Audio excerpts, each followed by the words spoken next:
Previously on Shadowban Syndicate, Juan, Sean, and Joel unraveled a circuit board of data including possible paranormal attempts at sexual deviancy projected at Sean Chris while he was sleeping. They attempted to decode the father of the modern-day computer, Charles Babbage.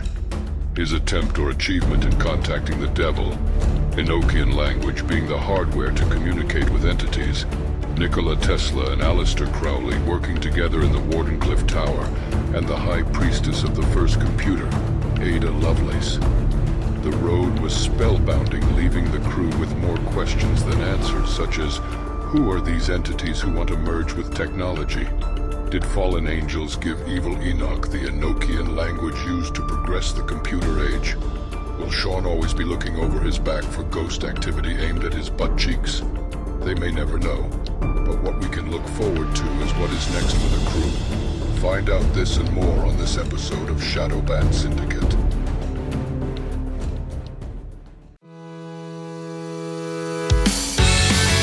Shadowban Syndicate. Pucker up! This cuerpo transparente. They want to tell me what to think. I am over all the lies. I'll uncover what is hidden until they shadow ban me. Shadow ban me. You either misses or non-binary. Shadow ban. Homunculus. Shadow ban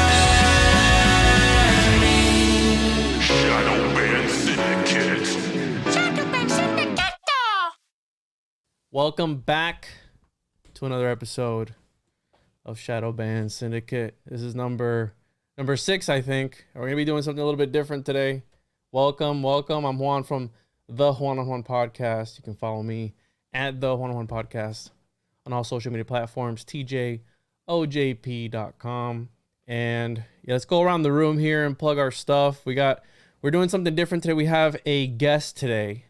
And we're going to be going about a different format. So it's going to get interesting. But Sean, where can people find your stuff at, bro? You could find us at killthemockingbirds.com. But if you still want to go on the Instagram and stuff like that, even though we're heavily shadow banned and censored, you can still follow us at Kill the Mockingbirds Podcast, Vantessa Music, and Sean Chris Music. And of course, don't forget to stream all of our music, Sean Chris and Joel Thomas. I think I got it all. Joel, so yeah, you guys are a couple. So Joel, you want to plug anything? Hey, are you cis-splaining already me? got it out of the way. What'd you say, Sean? I said, are you cis-splaining me? Listen, dude, I wanna publicly apologize, dude. But let's let Joel go and then Rodney go, and I'm gonna apologize, bro. Yeah, ditto to everything that Sean said. So I'm good on all that, man. You find us at the same place. Yeah, killthemockingbirds.com. You can literally find all the other stuff from there. Awesome. And today's guest, Rodney, bro, welcome to the show. You're the first ever guest, I think, right? This is the first time we ever have a guest on. Welcome, bro. Yes. Can you tell the people where they can find you? Yeah, man. First off, thanks for having me. Very honored. It's good to talk to the homies again and meet you, Juan. You can find me at Lord Petty _ because the original ones have gotten nuked by the lizard peeps. So we just keep adding underscores. So yeah, Lord Petty, 2 underscores. You can find me there pretty much everywhere. And something tells me that you don't pay taxes, Rodney. Am I sensing that correctly? I do not, bro. Taxation is theft. You can get these at lordpetty.com. That's amazing. Okay. So before we jump into, I just want to publicly apologize because we were getting some comments, and apparently Sean isn't the only one having paranormal molestation activities in his house. So some of the listeners have experienced things in their sleep as well. And they were kind of going at me for making a little bit of fun at Sean because he has a little ghost lover or something, boyfriend, girlfriend, doesn't matter, right? It's all love, right?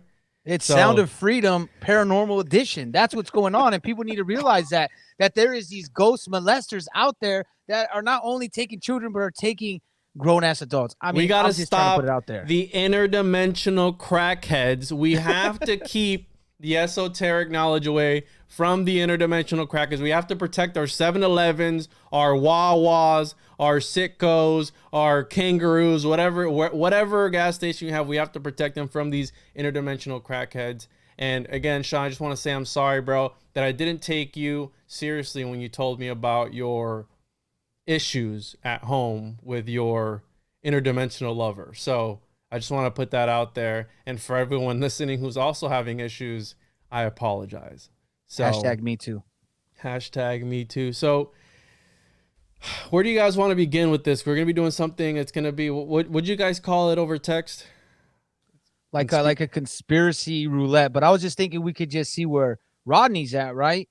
See like what he, because then I was like, well, what does Rodney know about? Like, I know he's been dabbling into the conspiratorial world, and I know that for sure Juan and Joel got some heavy stuff. But like, I was thinking maybe he could kind of introduce like what he sees into this disinformation zone that he stepped his foot into.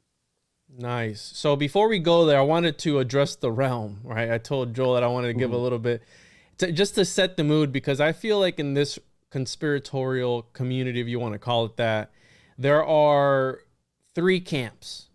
Okay.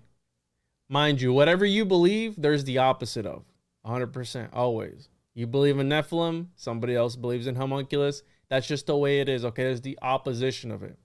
But what I've noticed when it comes to all of this, especially as of lately, because I've been covering some mainstream current event type stuff, right? I've had a couple clips go viral, and I've been called everything under the sun. So I'm kind of getting a gauge for it. So you have the first people, the ones that believe something is up, right? Something shady is going on. Then you have the people who don't believe anything is going on. And then you have the people who don't even believe it at all. Like that they don't believe it at all. Like it never even happened. For example, the Titan thing. Some people believe it did happen, that there was a submarine. It just went down there. It imploded, whatever. Right?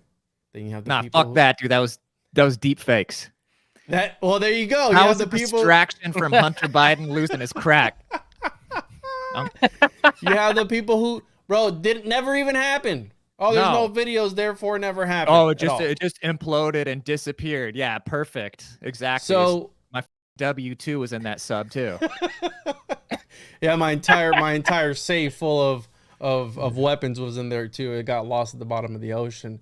Exactly. So that's how the realm really works. So like the camp that really believes something happened, the ones that it's just a regular thing, and then the ones that it never even happened at all, right? You have the people who believe in that thing that happened with the 2 towers. Then you have people who think it was a CGI. You have people who thought it was explosives. I mean, that's just the way it is. So with that said, what we're going to be talking about today, I just want to point out that there are multiple ways of interpreting it. There's multiple ways of creating a homunculus. There's multiple ways of skinning a cat.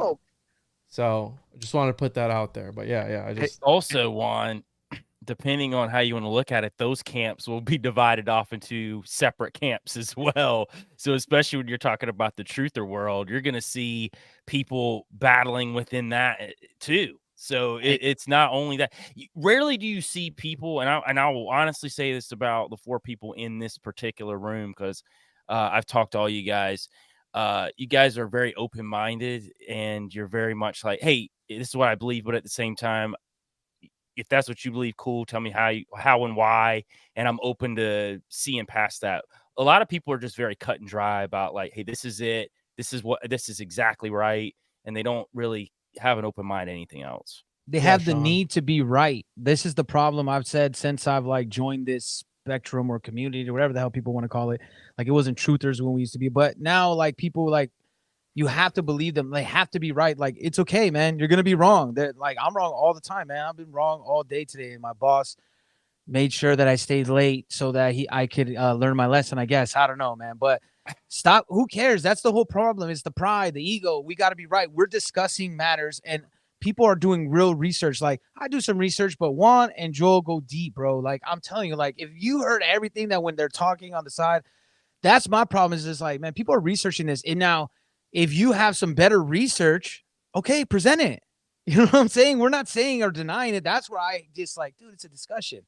and they get so uptight, like, oh man, oh, I can't believe Joel's. Look, he talked about Islam. Who cares, bro? He talked about Christianity. He's talking about Catholics. It's not a big deal. Like, it's just he's analyzing. He's asking questions. Same thing with Juan. You're asking questions. And Rodney, though, I mean, I don't know. I have a question. Without derailing the show, I just got to ask a quick question before we get too deep into things, because I'm sure I might rope somebody into this stream that's gonna have the same question. You said there's two camps. I'm not even gonna try to say because I don't know. This is new to me.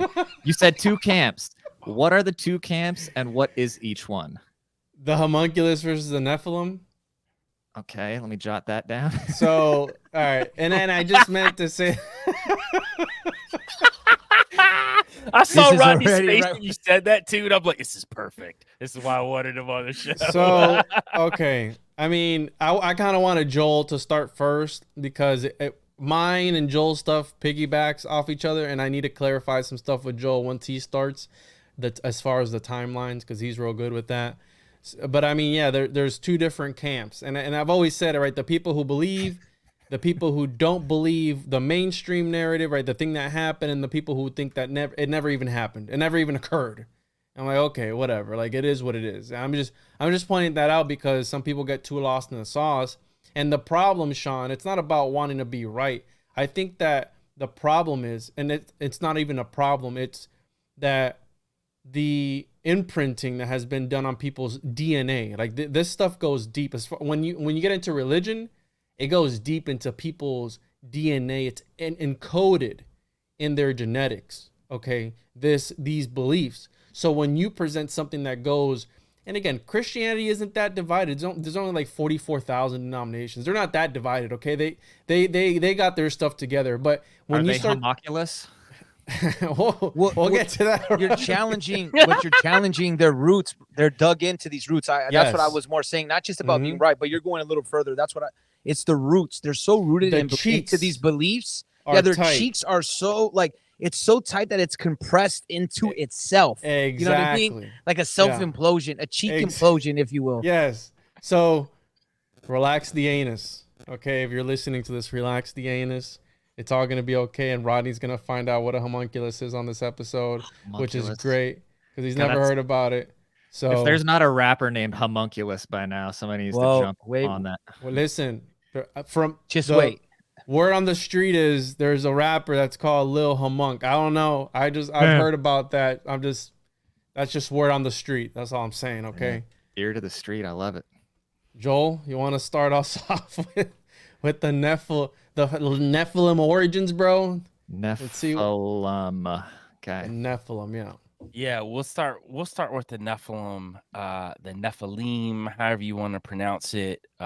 They would be the giants of old. So this would be, it starts in the Bible, but it goes across all cultures. So this is something that's been talked about for centuries. Is it mentioned?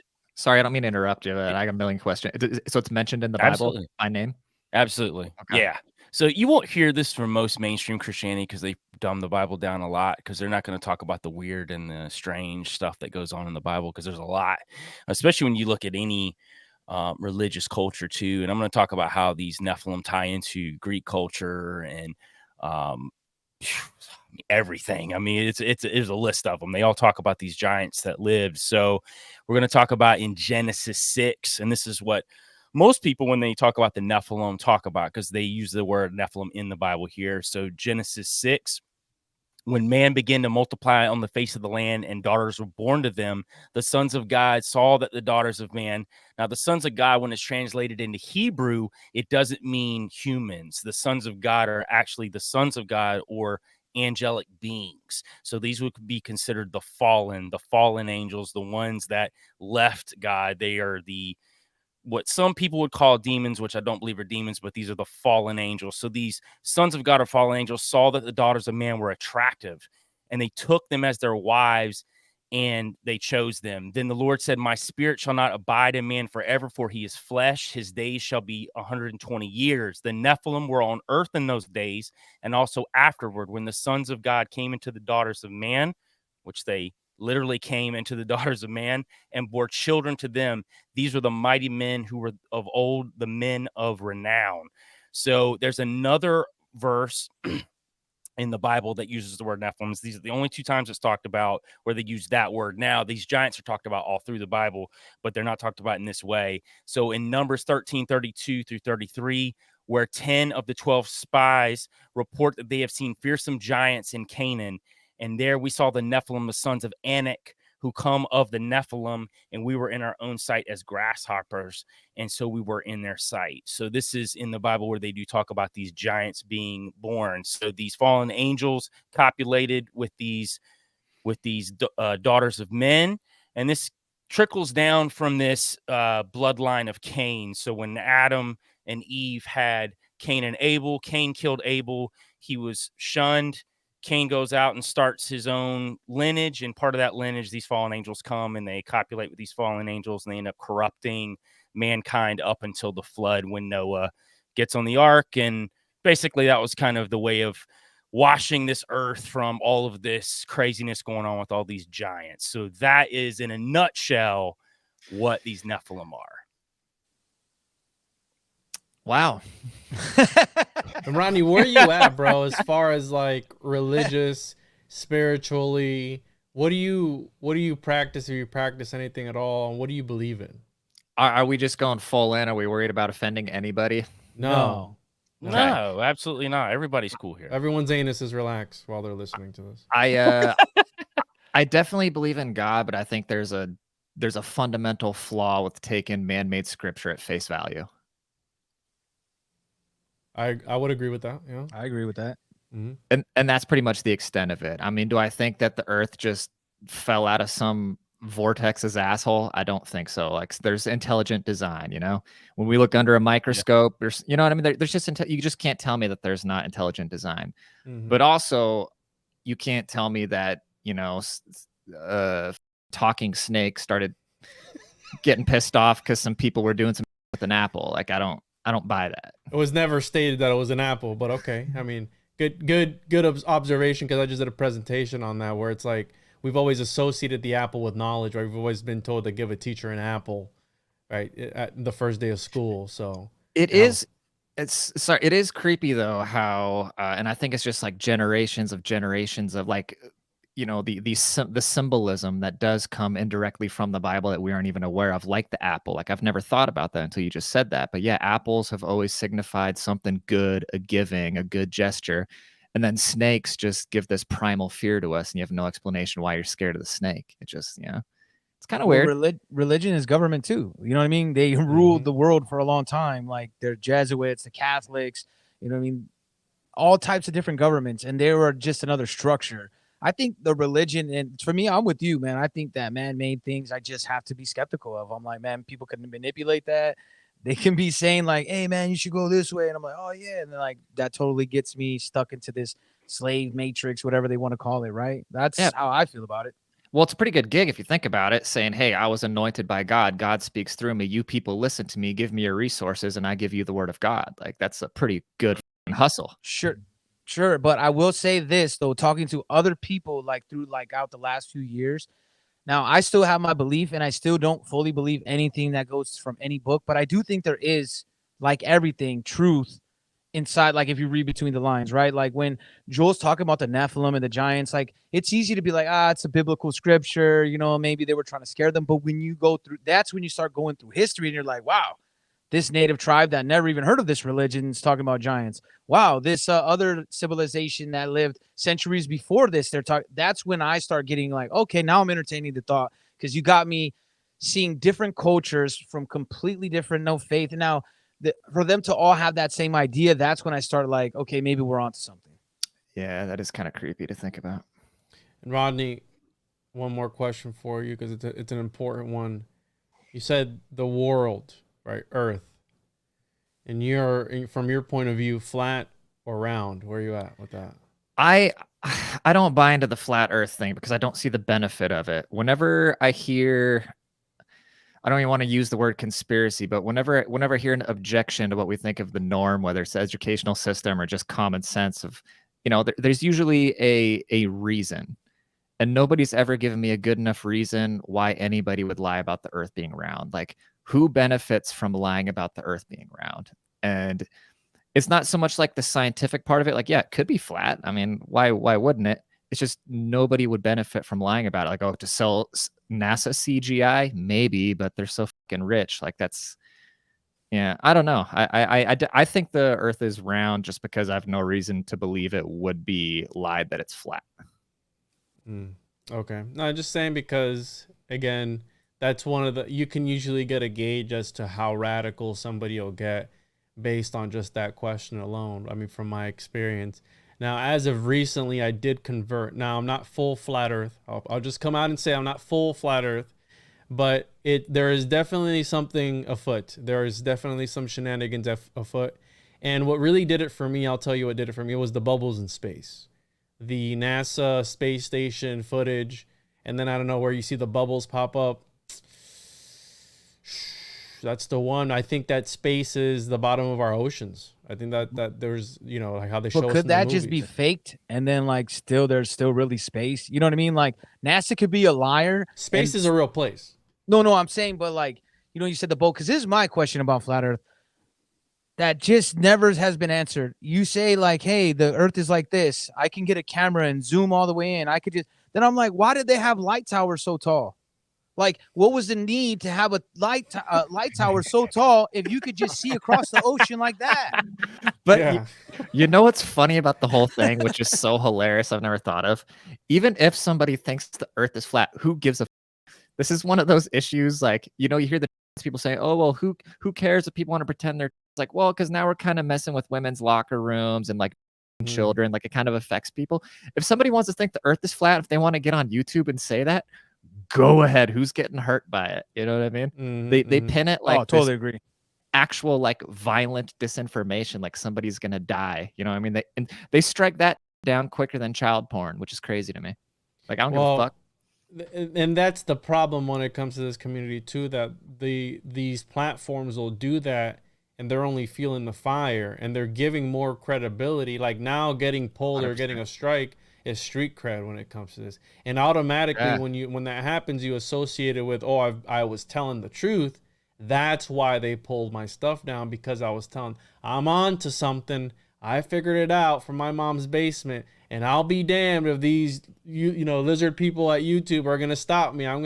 So they're feeling that fire, and I think that's why it just rolls out of control and people go crazy and just let their imagination go wild, right? When it comes to these ideas. Hey, I'll say this: when it comes to flat Earth, you see way more animosity from that camp than you do from the quote unquote globetards. You know what I mean? Like, you see them getting super angry anytime you question that could be a psyop. Like, well, maybe the flat Earth thing was made up to get all you guys together in one arena to battle it out. Look, I think NASA lies. I'm not going to tell you exactly what they're doing because I don't know. Like, do I think that they're hiding things from us that's going on in space and all that? Absolutely.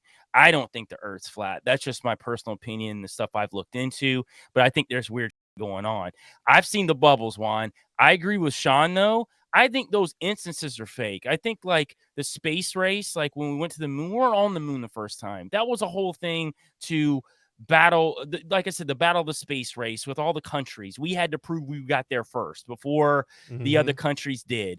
I mean, hell, we know over in China that they teach in their schools that us landing on the moon was fake. Now, again, that could be brainwashing on their end, but at the end of the day, we do know these things.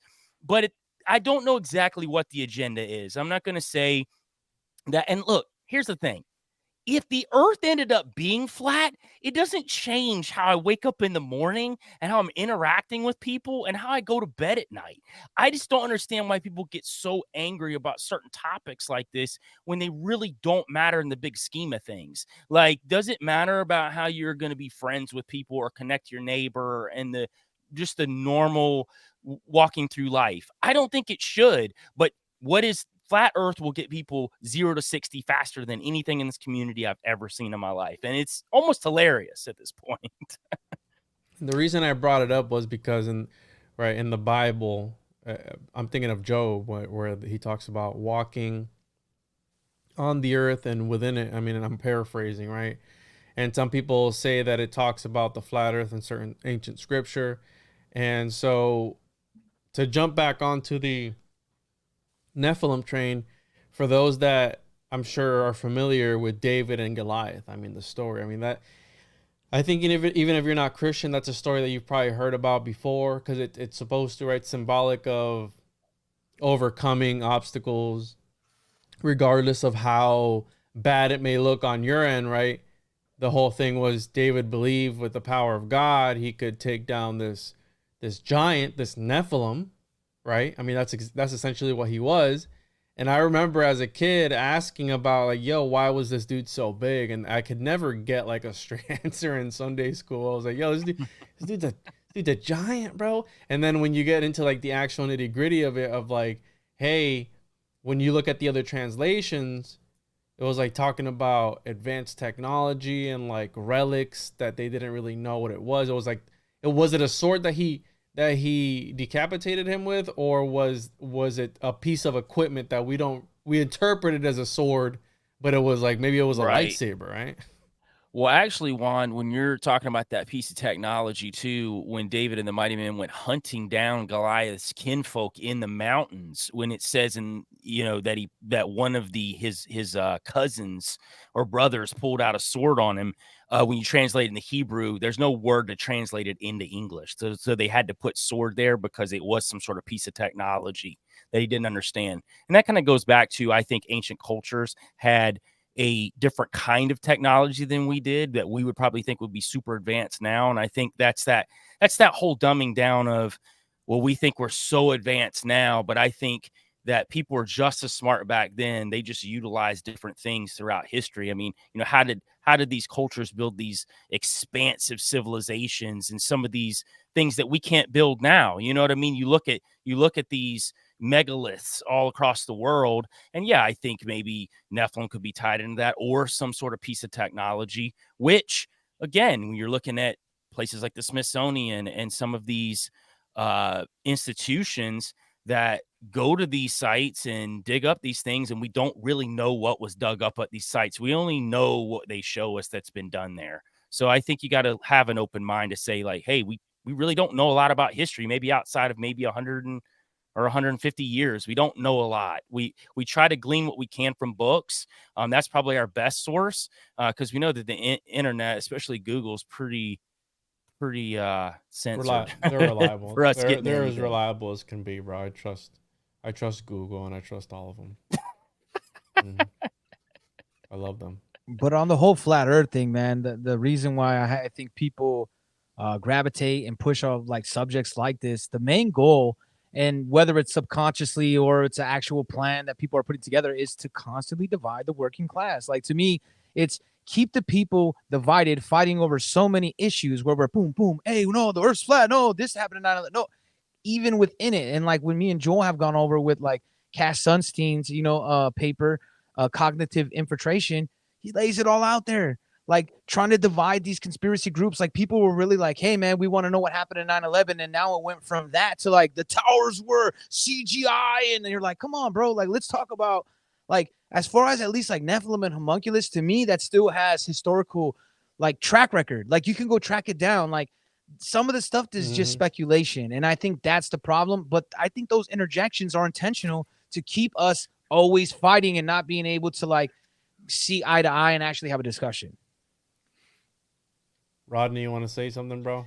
I still don't understand what homunculus versus Nephilim means. Is it like good versus evil or something? Oh, yeah. Just wait. There's more. Yeah, so okay. So let's get the homunculus thing, because it kind of links into the Nephilim. So the Nephilim, and the way I like the Nephilim narrative is, right, this was pre-deluge, so before the flood, okay? And I know Joel's going to probably disagree with this one, but I think that, right, if you want to believe, I think it's the second law of thermodynamics, that energy cannot be created nor destroyed, it can only be transformed. You have the idea that when the Nephilim were taken out with this flood, with Noah, who I believe was also a great alchemist, the energies of the Nephilim exist, and that's how. Hey, time out, Rodney. Do you know what an alchemist is? Yeah. Okay, cool. Yeah, for sure. What's your definition of alchemy, bro? It's like the ancient magician type, like changing, like physicists, like ancient physicists, isn't it? Like creating gold and creating different compounds. I don't know. It's way over my head, but I have a general idea what it is. So alchemy at its base level is, yeah, if you were to Google alchemy right now, it would be turning lead into gold. I mean, that's essentially. Yeah. So they call it projecting, and projection is taking a substance to its purest form, and that would be gold, right? So taking lead, turning it into gold, but it's a lot more complicated than that. And so real quick, the Nephilim and the demonic entity origins, I believe that the entities that we encounter today, like the one that touched Sean, might have been of Nephilimic origins when the earth was reset, and these spirits, they didn't leave. They're still here, but they're just wandering, and that's why they're so angry, and that's why they touched Sean in his no-no area, because they're angry that they were taken out by God. And that's my interpretation of the origins of evil. And I get that from Dr. Lumpkin, who... Why would I disagree with that? I thought you said that. I could have sworn I've heard you say before that you don't think that Nephilim are demonic. So... Absolutely not. I completely believe that the spirits of the Nephilim are the demons of today. Oh, well. Then So can we break it down to its simplest form, right? So the Nephilim, right? Do they have scales? Are they human? Like, is it a spirit? Depends. Basically, what's it's the like physical form of Nephilim? a fallen angel. Let me dumb it down for you, because I got this. This is me. This is my. Let me shine real quick. What's it called? Basically, it's a fallen angel, like a lady, like a human, Okay. and then it creates a new thing, and then that could be like sometimes a human, sometimes an animal, creating like who knows, like the infinite. But at its core, it's a fallen angel. A fallen angel Okay. procreating with another creature. Dope. And as far as physical characteristics, it would, what, 7 fingers? Did they Six state fingers, Six like right, fingers. 6 toes.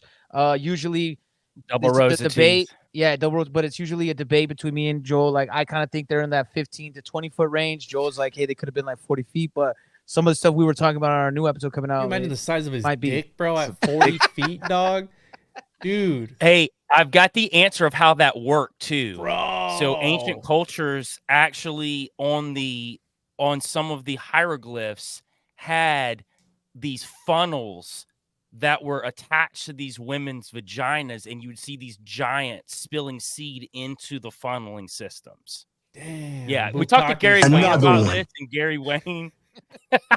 Yeah, Gary Wayne broke it down for us when he came on the show last year. Damn, And, shout out that Gary. dude was just deep.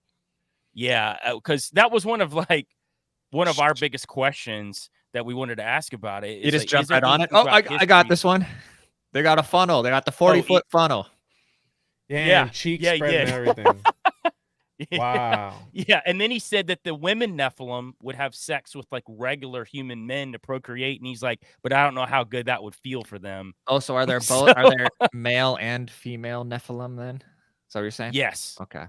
Mhm. Interesting. I Are didn't there know. Also- are there non-binary Nephilim? Yes. I am glad you asked this. But also, now that we talk more about it, like Joel's taught me a lot, and like just going deeper into it in the last like year and a half or so, there's also could be Nephilim that are like human size, right? Like over time, like there is different, like basically it's fallen angel bloodline. And that is, and then like I like Juan says this a lot, like whether it's real or they believe it. So elitists like that rule the world believe this. Whether it's true or not, they believe this to their core, and they have for a yeah. long time. I believe it. I mean, what where else does this generational bloodlines of elites come from? They were touched by the Nephilim, dude. I just learned about this and it all. You know when you hear something and something clicks? That's what's happening right now. I'm putting it all together. That's these fucking royal bloodlines and everything. That's why they want to keep in the family, because they were touched by the Nephilim. Like Sean. You just got an episode Yeah, right they there, call it the touched by a gene- Nephilim.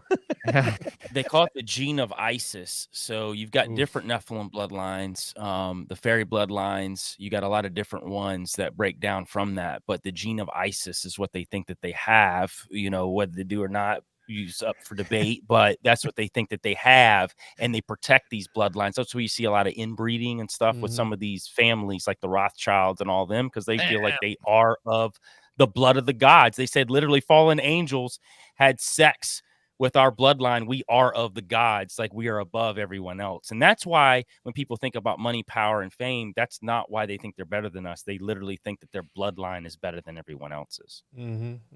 Yeah, no, definitely.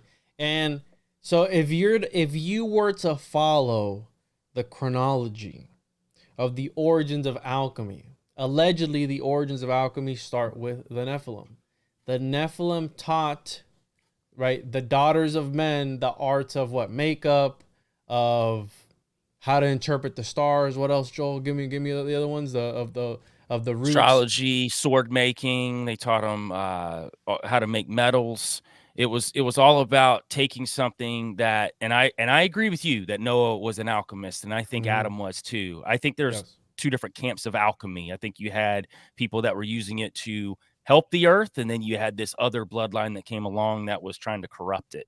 So you've got these fallen angels like Azazel and some of those guys that were, working with hand in hand with humankind plus their children, the Nephilim, which were these giants. And to the point that Sean and I always adds about how tall they were, there is a story, Rodney, about Alexander the Great. So he sent some scouts out to an island, and they were digging around this island, and they found 3 skeletons of giants, and they were in the 35-foot range, and he kept them in one of his hidden chambers of some of his trophies and stuff like that. So there's some stories of some massive giant skeletons found throughout history.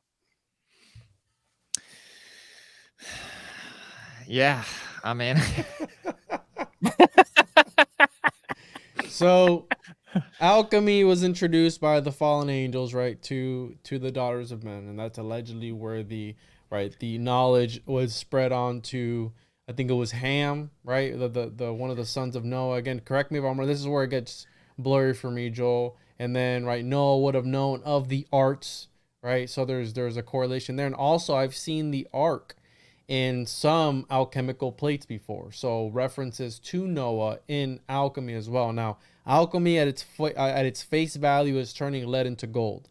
Now, it happened during the 16th century, but alchemy itself, it's a multi-layer topic. Now, not to get too lost in the sauce, but it's a biological, spiritual, a transcendental, and it's a topic that exists on multiple levels. Now, it was a philosophical movement.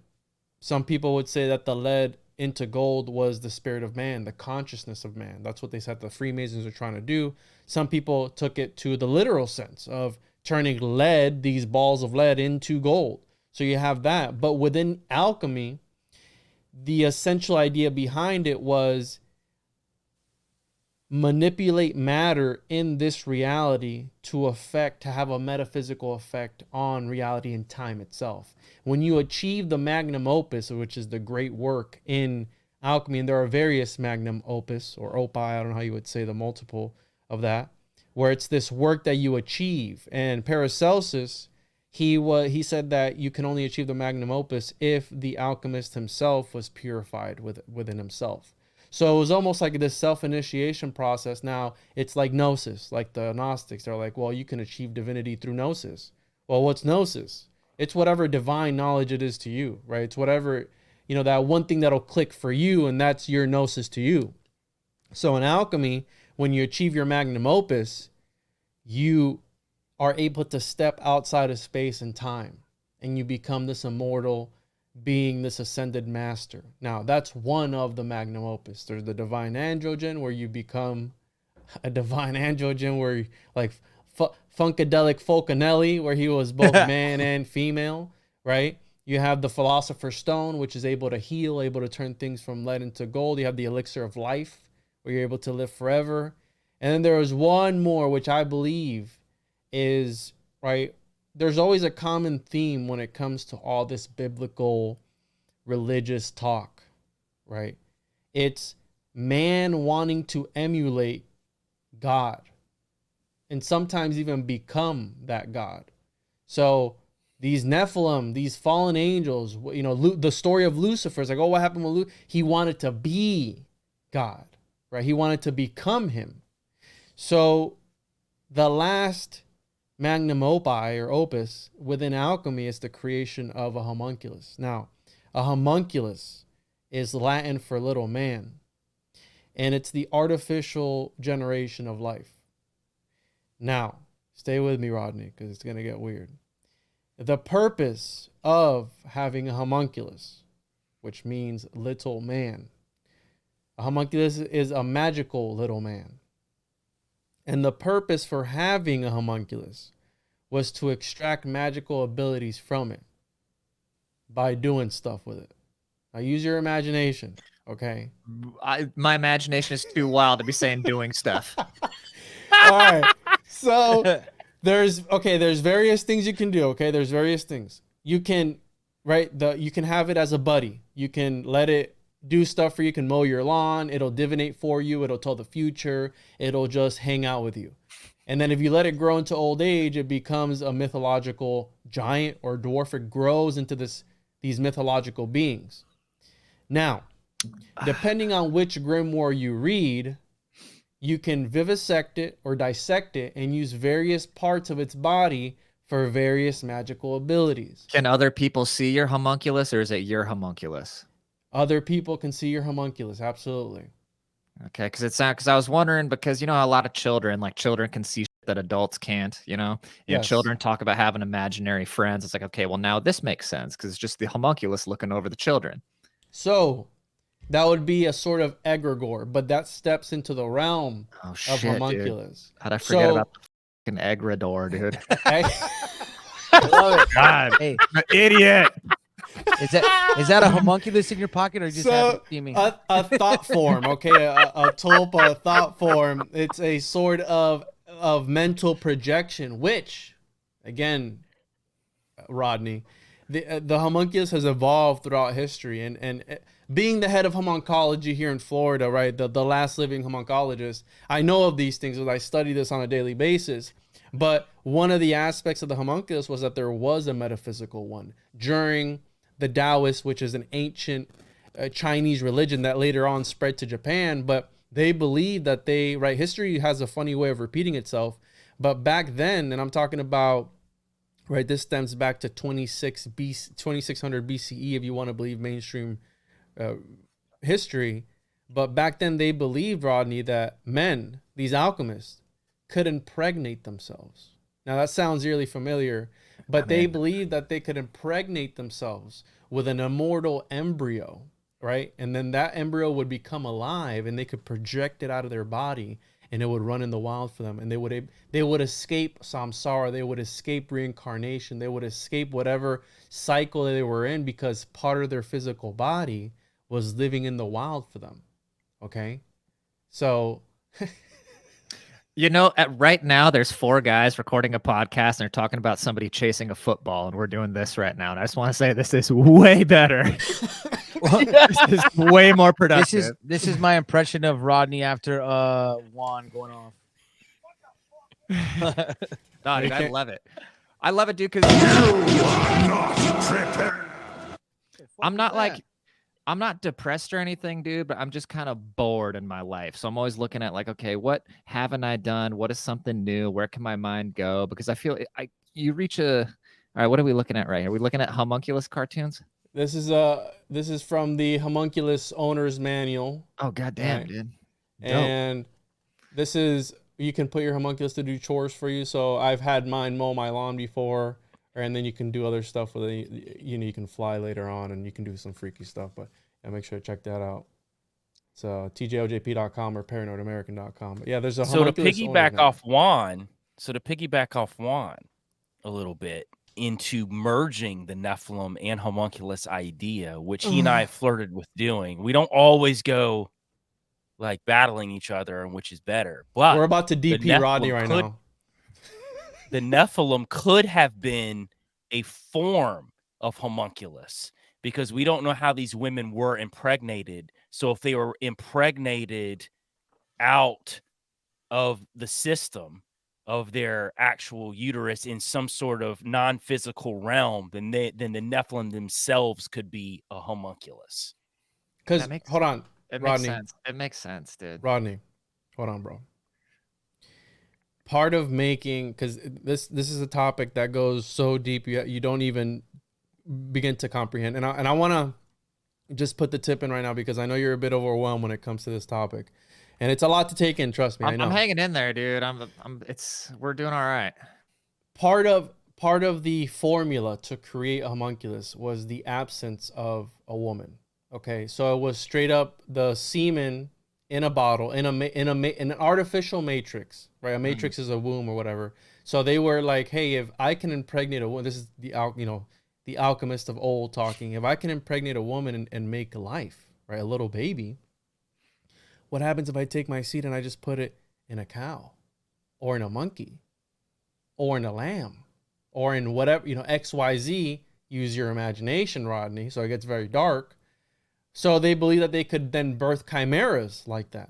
Oh, so God, here comes the chimeras, dude. Exactly. So, right? Chimeras. What if these chimeras of antiquity that we see in these old religious scripture and these old paintings was a byproduct of these alchemical shenanigans that were happening?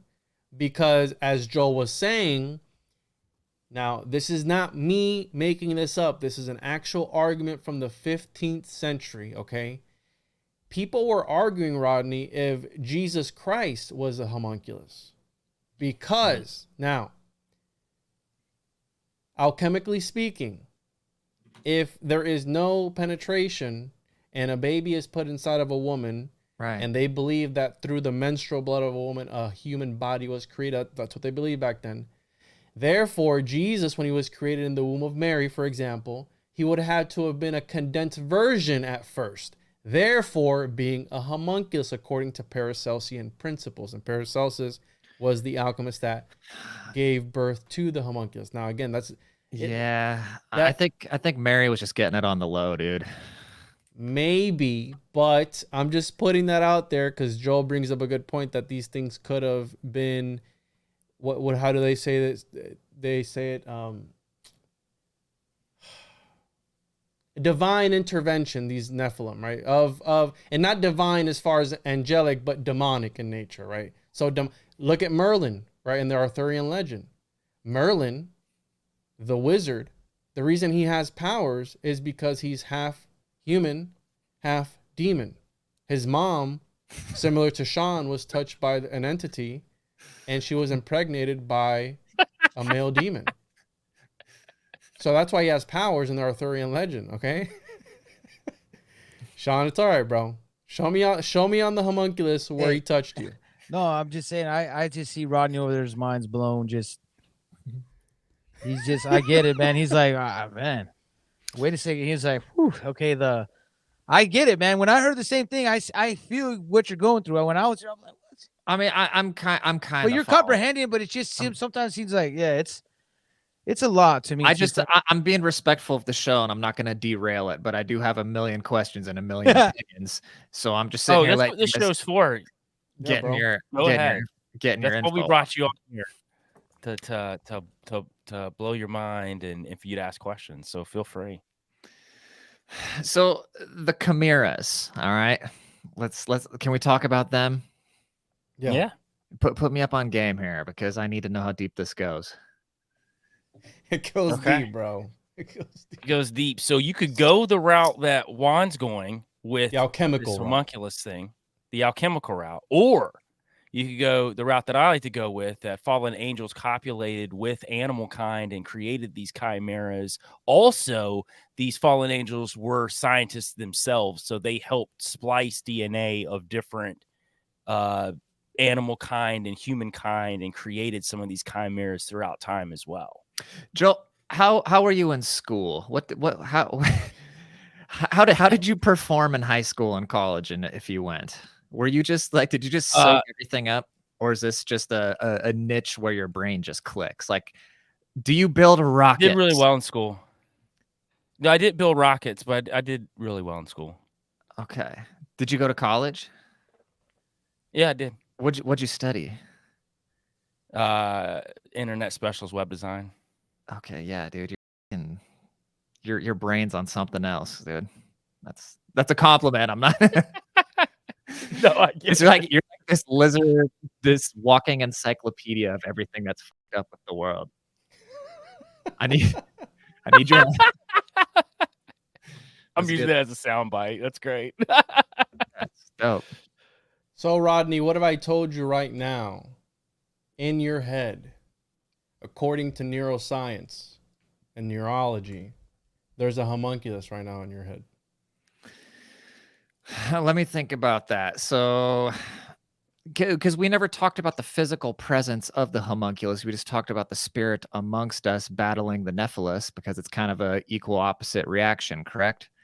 Unless we get into the chimeras, which we think is the self biologically something bastard child of itself. It makes sense. It makes sense that it'd be in my head because we're all touched and influenced by the forces of the world. So yeah, I could see there'd be a little homunculus. No, there's so according to neuroscience, the homunculus is an actual medical term, and it's supposed to represent your neural pathways in a representation of a little person. And I'll pull up a picture here in a second. So is that your inner voice? Because I always wonder what is the inner voice. Well, I'm not doing anything. I'm on autopilot. I have an inner voice telling me everything to do. So what is that? So the cortex, let me show you the cortex, man, then we'll go there. And as far as there being a physical homunculus, there are some people who did believe that there was a physical homunculus. There was, there was the spiritual one, then there was the actual physical one. Now, let me pull this up. This is a cortex, man, and this is in neuroscience. This is part of your brain. Okay, so this representation is supposed to be a representation of how much of a body part your brain uses. Okay, so you use it a lot to eat, your tongue, your hands, right? You use your hands a lot in motor skills, and this is the way that they're able to interpret that. So the cortical homunculus is a representation of your neural map, and the way it's put is that your homunculus is constantly changing on a day-to-day basis depending on your environment. So this is an actual medical term, okay? So it's a distorted representation of the human body based on the neurological map of the areas and proportions of the human brains. And there's a motor homunculus, a sensory homunculus. And this is an actual thing in the field. Now, there is also the homunculus argument, which is a more philosophical idea that's linked to the Cartesian theater, that they said, hey, like you're thinking about what is consciousness. Well, back then, Rodney, they thought that consciousness was a little guy inside a little version of you inside your brain watching everything you're watching. But then they're like, wait a minute, what's inside that little guy's brain? Oh, that's right, another little guy watching what that little guy's watching on the main screen. But then they're like, wait a minute, what's in that little guy's brain?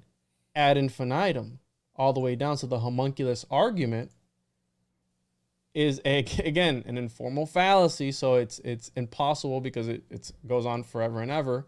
But that's what they believed back then. So they thought that the little person in your head, or quite literally, there was a little person in your head watching and observing everything that you do. Okay, and it goes to all. How they say turtles all the way down? Well, I say homunculi all the way down, and reality consists of homunculus all the way down. So depending on who you ask, right?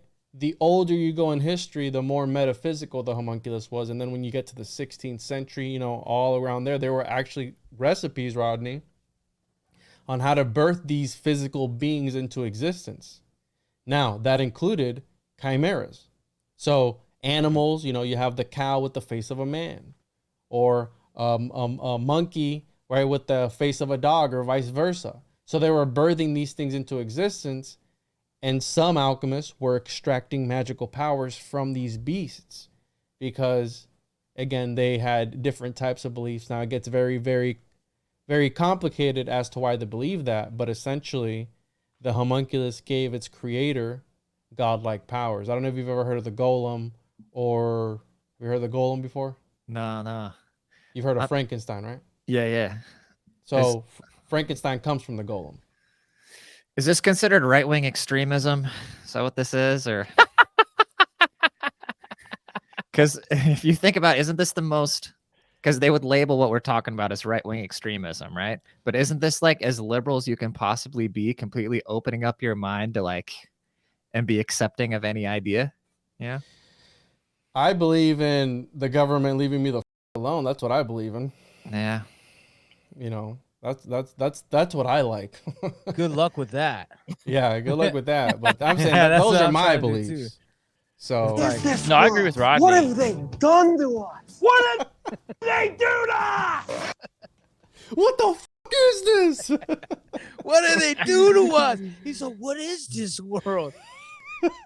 That is how I feel sometimes when we're talking about stuff. We're like, what is it? Like, they just make people, and these angels come down, they have sex with their women, and then they have these kids that beat the shit out of us. It's like, man, this is a lose-lose situation. How do we win this?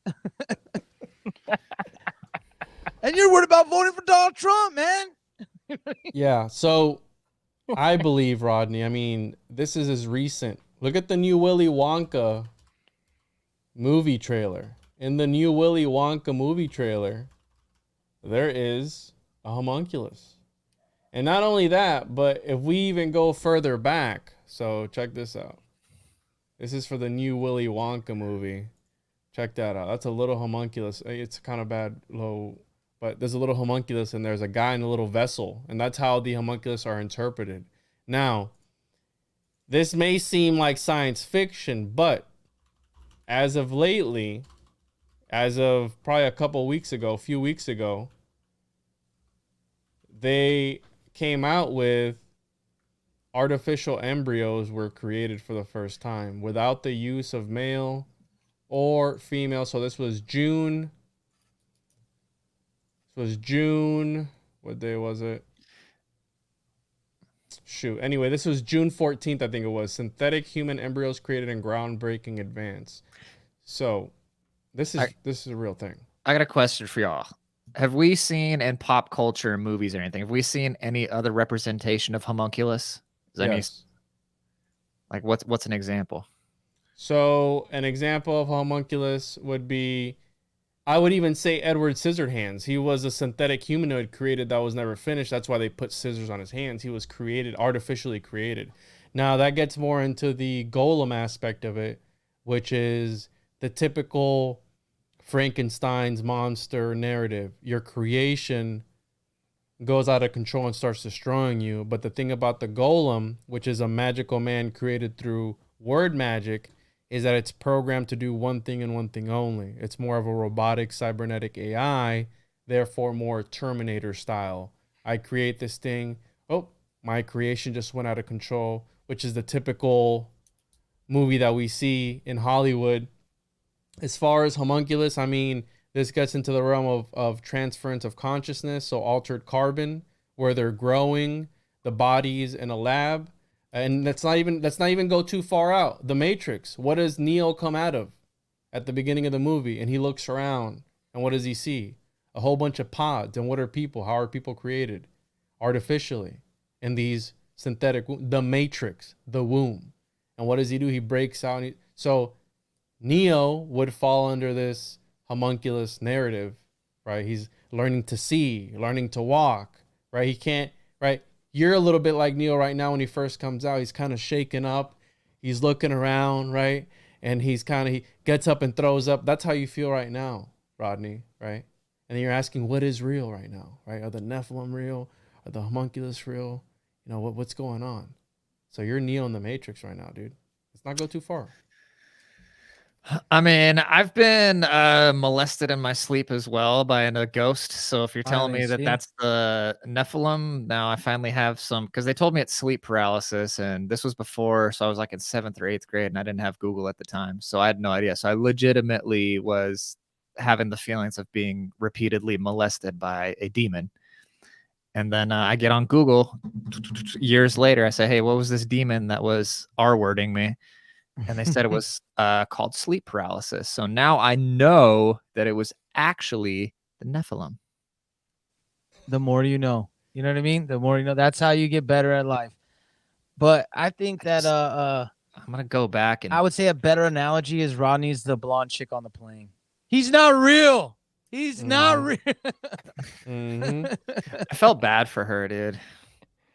But again, this idea, it's not too far fetched now, especially this whole NPC talk, right? Especially with this. Now, think about it. They're thinking about the ethics of these. Now, this is the exoteric. This is a month old already. This is 1 month old. This is exoteric. This is what they're showing us just to get the tip in. Okay, just to get us used to, okay, all right. Now, they're talking about the ethical and legal issues. So now, similar to the 14th century when the alchemists were like, hey, I create a homunculus, I quickly destroy because I don't know if God died for that homunculus' sins. I don't know if it's going to have a good soul or a bad soul. Now they're talking about the ethical issues. You know, are these people going to pay taxes? Are they going to have a social security number? Are they going to, Rodney's going to have like a bunch of homunculus like buying his shirt. Dude, they better. we just open up a whole new market. So, and I think, Rodney, I think that this goes into, and I'm going to be using some words now to let's see here. There's me and Paranoid American started a website. It's called Occult Decode, and we're going to be using this to, again, stay off the radar of the algorithmic daemons when it comes to the algorithms, right? So we have banned words, and you can type in a word here. You can either, if you're screen sharing, you can toggle this, right? And I probably should blur that out, but there's a lot of words in here that would be triggered by the algorithm. And you can type in whatever you want to substitute that word for, and you'll get an alternative that is safe on the YouTube or whatever platform that is very banny, right? That likes to ban people. It'll be safe on there. And I forgot where I was going to go with that, but I don't know. That's a hell of a tool, though. What the? Yeah, so we have a gematria calculator, and we use it because we talk about a lot of weird stuff, Rodney. Okay, I don't know if you've noticed, but we talk about a lot of weird things. Not particularly. So this is a tool people could use, occultdecode.com. Go on here, you have a gematria calculator. What does gematria mean? So gematria is a form of assigning a letter to a numerical value. Now, some people, this gets into numerology. I believe that the elite assign numerical values to their names in order to sort of hack the matrix and have a resonance. And that's a whole nother episode. But essentially, you can use words as talismans, Rodney. And what a talisman is something that augments your magical ability. Hence, a homunculus is a meat and bones talisman because it augments your magical abilities. So, again, I wanted to plug that because that's something I've been using. And also, I forgot where I was going to go with that. But, yeah, guys, take it over. And, yeah, I forgot. Go ahead. Sean, Joel. Yeah, what you got for us, Sean? Oh, well, first I was to say about the homunculus thing, kind of reminds me of that Rick and Morty episode where he thinks he impregnated a planet. You know what I mean? And then, it turns out the one person is controlled. So you could say that maybe there is homunculus that have been around amongst us forever. And they're controlled by one entity, kind of like how mushrooms work. You know how mushrooms, kind of all connected in their, consciousness or whatever you call it, their nervous system. It's kind of remind me of that. I was like, well, it's really possible that when they do say NPCs, which I don't necessarily subscribe to that idea. I think an NPC, in my opinion, I could go and dabble in some of that craziness. But for the most part, I think it's what face value. NPCs are things that we're creating ourselves, right? For the most part, NPCs are the people that yes, yes, yes, yes, yes, yes, gang, gang, gang. Yo, what? That was crazy. Now everybody's doing that. They're calling it AI. You see that, right? It's just wild. So to me, that's the NPC lifestyle that is going out there. And you guys are way the things that I kind of I think everybody has their base, right? Joel's I wouldn't say his base is Nephilim, but that's his main gig, and Juan is homunculus. Mine are just run of the mill, man. Hey, the government's corrupt. So it's not even anything crazy, but you can entangle. The part that gets crazy is you can entangle. One of the things that I was going to talk about was like the Franklin scandal. I don't know if you ever heard of the Franklin scandal. Mm. It's like where the Republicans and this dude that was running, I think his name's Damp, he was running with Reagan. He was pushing with Reagan. And anyways, it's a ring of boys that were found in the White House connected to different senators, George W.H. Bush, Reagan, and a lot of top Republicans. You know how we hear all this about, oh, it's the Clintons are taking all the kids. But if you look into like the Franklin scandal, that whole thing uncovered a big sex ring by Republicans. So it kind of just shows you both sides because money is money. And when you go into the Nicaraguan wars and Gary Webb, you know, like exposing that the Nicaraguan wars were funded by the CIA, selling, smuggling it through Mexico, creating the cartels, and then creating it, letting people create crack rocks and ruins the community altogether to fund a war, to overthrow a government. So to me, when you open those doors, anything's on the table now. Because if you're gonna lie about simple things, and I'm with you, Rodney, like the planet, who knows, right? Like it doesn't really matter. But when I start seeing like the shape of the planet, I don't think like Joe always says, it's not gonna change how I wake up in the morning. These little things that we see, like 9/11, you know, like, hey, you know, Able Danger, why were they running an operation the same time? They were like a training exercise called Able Danger was the same time that planes were hitting the tower, right?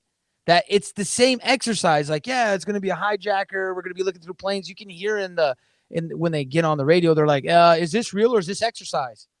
So when I see that they can do stuff like that and like let it go, then I'm like, why couldn't the people that were in charge, like the Jesuits, why when the Catholics were in charge or whatever name, the Phoenicians, whoever was in charge at the time, the Romans, you know, we could go on and on and on.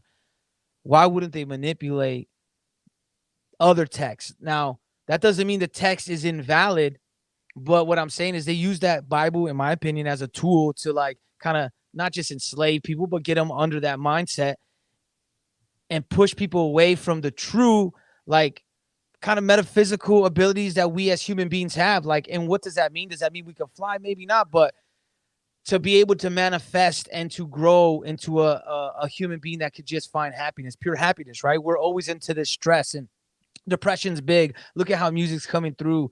They're covering it all up. And the reason why I think like then you get people like Alchemy pushing harder for these homunculus, not necessarily to be nefarious, but to get away from the system at the time.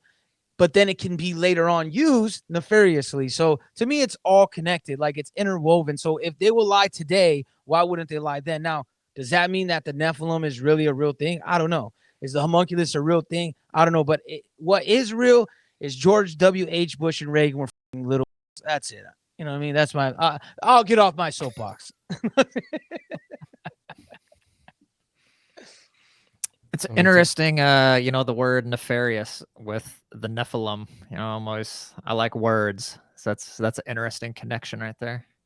And that's a more practical use. And I remember what I was going to say before I blanked out. I'm going to call him Dr. Eggman. Everyone knows that a whole bunch of people went on his airplane, right? Dr. Eggman. Oh, yeah. And his island. Rodney, have you ever heard of Zorro Ranch in the middle of the desert? No. Where he wanted to impregnate 30 women? No. Well, I believe he was trying to create a homunculus or homunculi, plural. And what Sean was saying, if you take this idea of the homunculus and put it in modern terms, right? We have that stuff that rhymes with Google Chrome and that they want to extract that from people. Well, they're telling you in your face they can synthetically make humans. What rhymes with Google Chrome? Are you're not up to date with the whole, you really don't know Thrill Oxide? You never heard of it? Nah, dude. Nah. Man. How are you into conspiracies at all, bro? The stuff that they extract from children that the elites no? No. Oh. Chrome? No. He danced around in his head. You know what? Just throw it. Wow, okay. So it's a substance that supposedly is supposed to extend the life of the people who allegedly it's adrenaline mixed in with, and oxygen, and it makes this whole concoction that's supposed to rejuvenate these elites, and they extract it from torturing then these kids. Really big in the Q crowd. Really. Yeah, Yeah. I know about that. I just don't know the term, dude.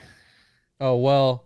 Again, Yeah, so like if you it, and I'm sure you've heard enough, you know, because I know you and I have talked before, and you got some pretty crazy folks from this crowd following you, and you were like, man, you got these crazy like QAnons like following me or whatever. So yeah, that crowd was really like big at putting that word to the forefront, was the Well, and what these elites were taking these kids for. and I think the tech companies have done a really good job about suppressing this kind of, because Mm-hmm.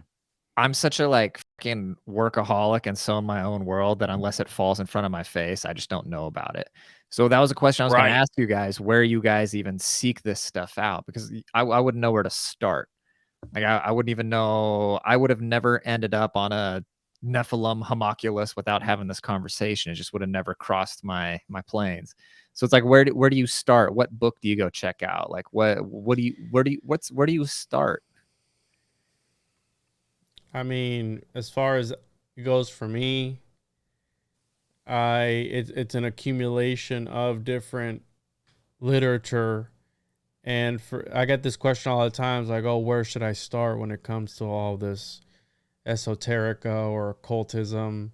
And I always tell people the same thing. I always say Manly P. Hall's The Secret Teachings of All Ages. Start off with that. What's it called? Sorry, can you say it one more time? Manly P. Hall, The Secret Teachings of All Ages, and it's an encyclopedia. And just start off with that. Just read that. Now, it's going to blow your mind on its own if you're new to this stuff. And then anything else under occultism or esoterica is going to be those same subjects, but on a much deeper level. Bro, So if you don't like that at the base level, you're not going to like the other stuff. And I'm gonna get that book. I'm going camping in Canada on Friday for like 7 days, just out in bump Canada. And I'm gonna get that book, and I'm gonna be reading that shit out in the woods, bro. It's gonna be sick. Yeah. I don't know. I got a book you should reach out to too. It's not on that level of homunculus or Nephilim, but Edward Benet's Propaganda, man. That's like, to me, is like a foundation piece, because he is the godfather of PR and propaganda, and it really kind of pieces together how the news and it doesn't really tell the intelligent aspect of it, but you can see how the intelligence agents are really using the news and the media and now the tech and the influencers to dictate and push the flow of where they want people to think. Yeah, see, that's kind of my wheelhouse, is the whole human nature and manipulation and like the Mhm. political side of like population control. Like that's how, well, and you're probably wondering like, well, how'd this guy get into this conversation? Because that's how, Joel and I kind of crossed paths on that sort of realm of talking about population control, human nature, all that kind of shit. That's more up my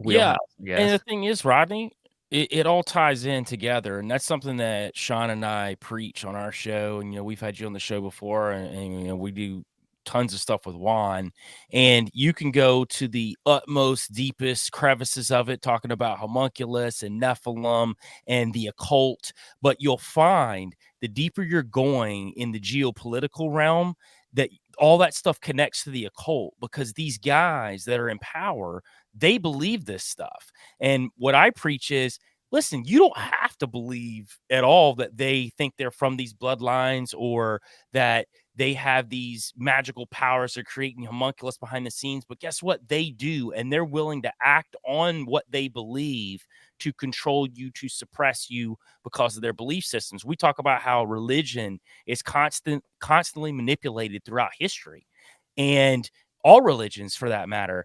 And it's all done in the guise of, we're here to help you. And this is what they do to us right now. And even in your wheelhouse, Rodney, you're still playing in the same like sandbox we're in, because we're all trying to seek the truth. We're all trying to find out how it all connects together.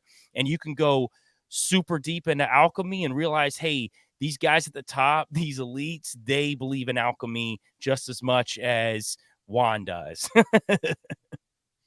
Yeah, I got called a Satanist this week.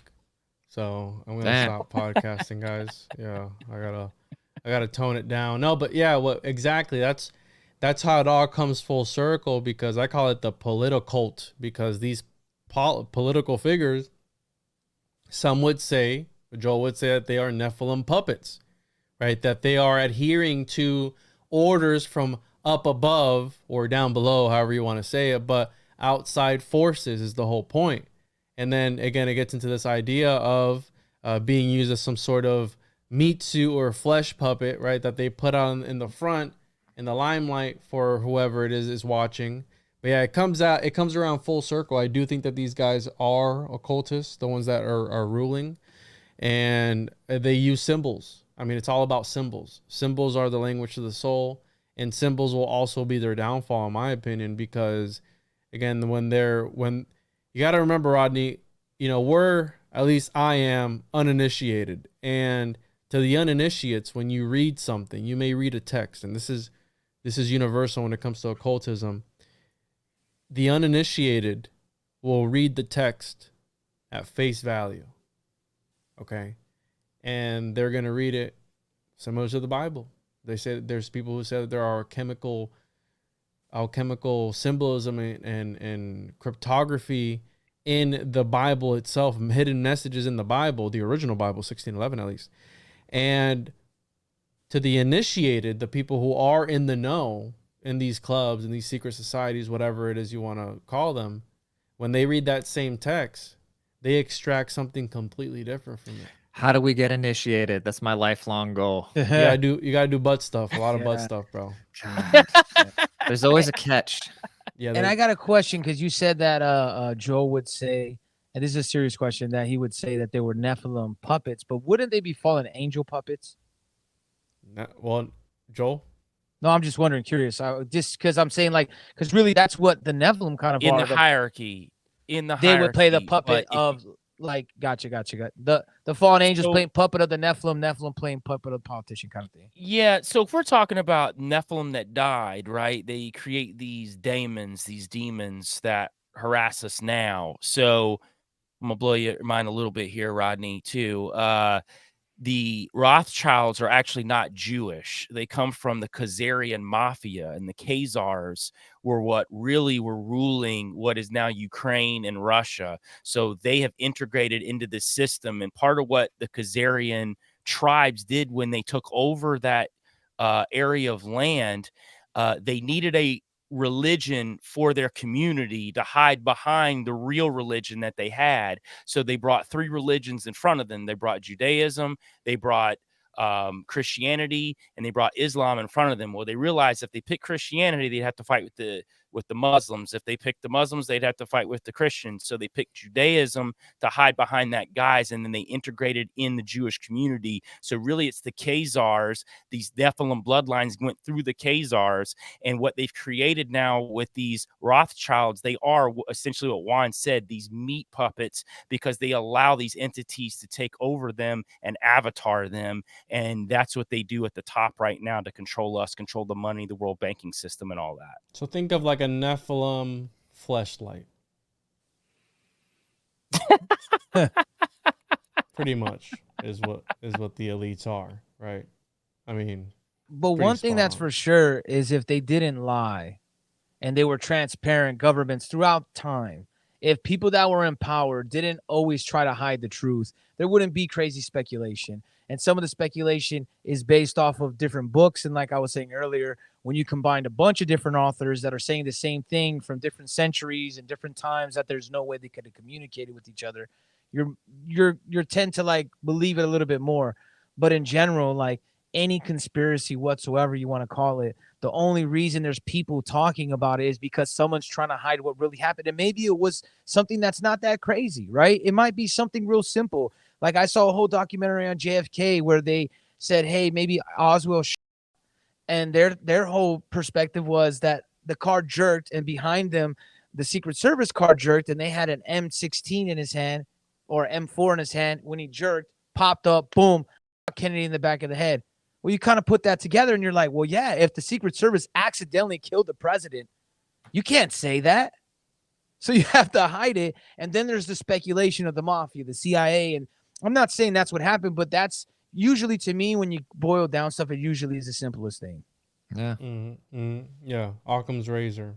Yep. So the simplest answer is always the more likely, but we're not dealing with normal people, so that's the problem that we're Yes, dealing with. and that's where I'm saying is that when I go back to like the books of, it's not just one book that we're like, you know, that people are referencing. It's multiple throughout history. That they really believe this, and things were happening. We've all seen strange things, right? Like not the show Stranger Things, but you know, in our life, the phenomenon of me and Joel talked about it with the boys, Cryptid and Corn Boys, float this ball lightning. It's just a ball of lightning. Now that phenomenon might like it looks crazy, and yeah, I get it. It could be part of nature, but what is that?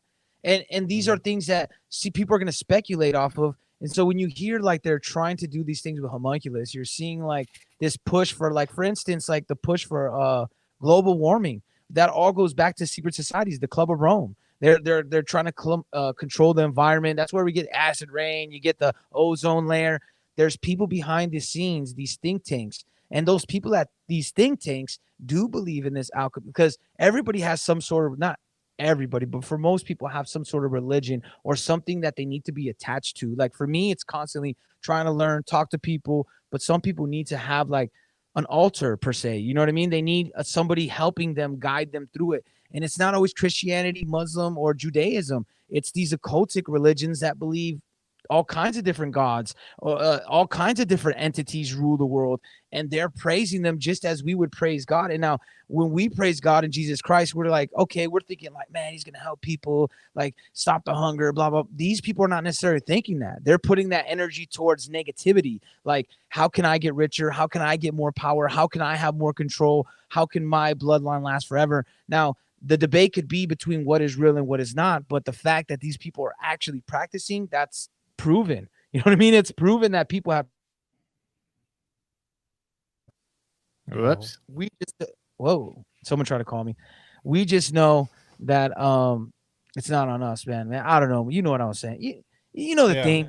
You know the thing. And that was our latest, our last episode did pretty good with people too, because it was just that. It was the occult origins of technology. I mean, that's something that everyone's familiar with computers, AI, and all these different things. And we broke down some, a little bit of it. We really didn't go too crazy. That was the tip of the iceberg, really. On the origin, people are asking for an encore because they want to know more about, and it goes deep, right? Or the occult origins of technology and the people behind that. How you're saying, Sean, right? It's all about intention behind something. So just at the forefront of it, if it looks okay, but the intention, the prayer that's going behind that movement is negative or evil, it's like the ulterior motive. Like, what are they truly trying to push for? Bro. Oh, sorry. I think the tech industry killed Steve Jobs. I'm a big fan of Steve Jobs. And I think Steve Jobs was an outsider, and they saw him as a threat because he was so innovative and he was connected to reality and average people, even though he was a huge fucking asshole. And I think the lizard people came along. They're like, this guy's too dangerous. And I think they poisoned him and got rid of him. Yikes. Steve Jobs was a real one, dude. No one ever talks about this. I've never even heard this conspiracy anywhere, but I've been obsessed with Steve Jobs lately. Just like his mindset, just the way he was wired. And he's not just your average tech nerd. And I think, I think he got a little too, I think that crab climbed a little too far out of the bucket, if you know what I mean. Yeah, I think that's a really good way of looking at it. Yeah, crawling too far out of the bucket. I think, and to that point, Rodney, this is something that in the conspiratorial world we don't talk about enough about, is guys that are in situations that are working side by side with these guys, these elites that aren't necessarily aligned with them. I think we get too twisted a lot of times with people that have success, that are in positions, that they're all evil, that they're all part of these. But they all die. The good ones, they all die. MLK, JFK, Steve Jobs, and you can even get into entertainment. Like all these people get killed off. Everybody that goes against the grain. Tupac, Biggie. I know Sean has a conspiracy that Tupac is gay, but it's okay. Man. I still love him. I mean, like LGBTQ. You know what I mean? Like all day. I just feel like everybody when somebody reaches a certain level of rebellion in whatever industry they're in, it doesn't matter what industry, all unanimously across the board, when somebody is so unique, they die young Or every it seems single that way, time. right? It seems that way because then we can go back to the lifestyle. I will tell you, if I would have got famous at 18 years old, I would not be alive right now. You know what I mean? Because the 10%. lifestyle I would live would be so intense, and I think they bring this onto themselves, and that could kind of play into the whole alchemy or like even the occultic world, how the world view. Because think about Tupac, his whole persona was fake. He was not a real thug. I mean, he was in theater. He never was in a gang, but he played this role of this tough, street guy that was in the hood, that was a blood member. So then he pushed this reality that was not true, that became and manifested into him, and then his own demise he created. Same thing could be said for Kurt Cobain, right? Kurt Cobain had this like strange like obsession with misery almost. And even though he still had good things to say, and he still had like, hey, like talking about conspiracies of like, hey, that's wrong what they're doing this, and trying to change, and he hated MTV. But he had this strange addiction to depression and misery that he forced himself into that. And whether it I don't was think he killed Courtney Love, himself. I think Courtney Love killed him too. But 100%. his depression and that mindset pushed him to a woman of that nature, right? So like whether they say they flock together, right? Like birds of a feather flock together. And that's Well, exactly you said what the I see with perfect that. word, manifesting. We Mhm. manifest a lot of things by what we, and that goes alchemically. That goes into what Juan talks about alchemy. Like alchemy is not just, someone chanting incantations and creating these homunculus or whatever. Sometimes it's just the alchemy of the mind, right? Like we can manifest things of what we're focused on 24/7. So to Sean's point, if we're focused on misery and depression all the time, and outside of clinical things that can happen to people, but if we're focused on negativity all the time, we can manifest that negativeness around us. You look at, to your point, Rodney, you look at a lot of the rappers in the past 8 years that died, right? We're talking about XXX We're talking about Juice World. We're talking about a lot of these names, Lil Peep, a lot of these guys, but they were doing a lot of the same type of music, doing this in the same type of zones, doing the same type of drugs. And yes, I do think that maybe some of them, there's some weird stuff that's going on there for sure, because they did talk about the occult a lot. But at the baseline level, these guys were doing a lot of Xans. They were doing a lot of drugs that Spoken to are going reality. to kill you.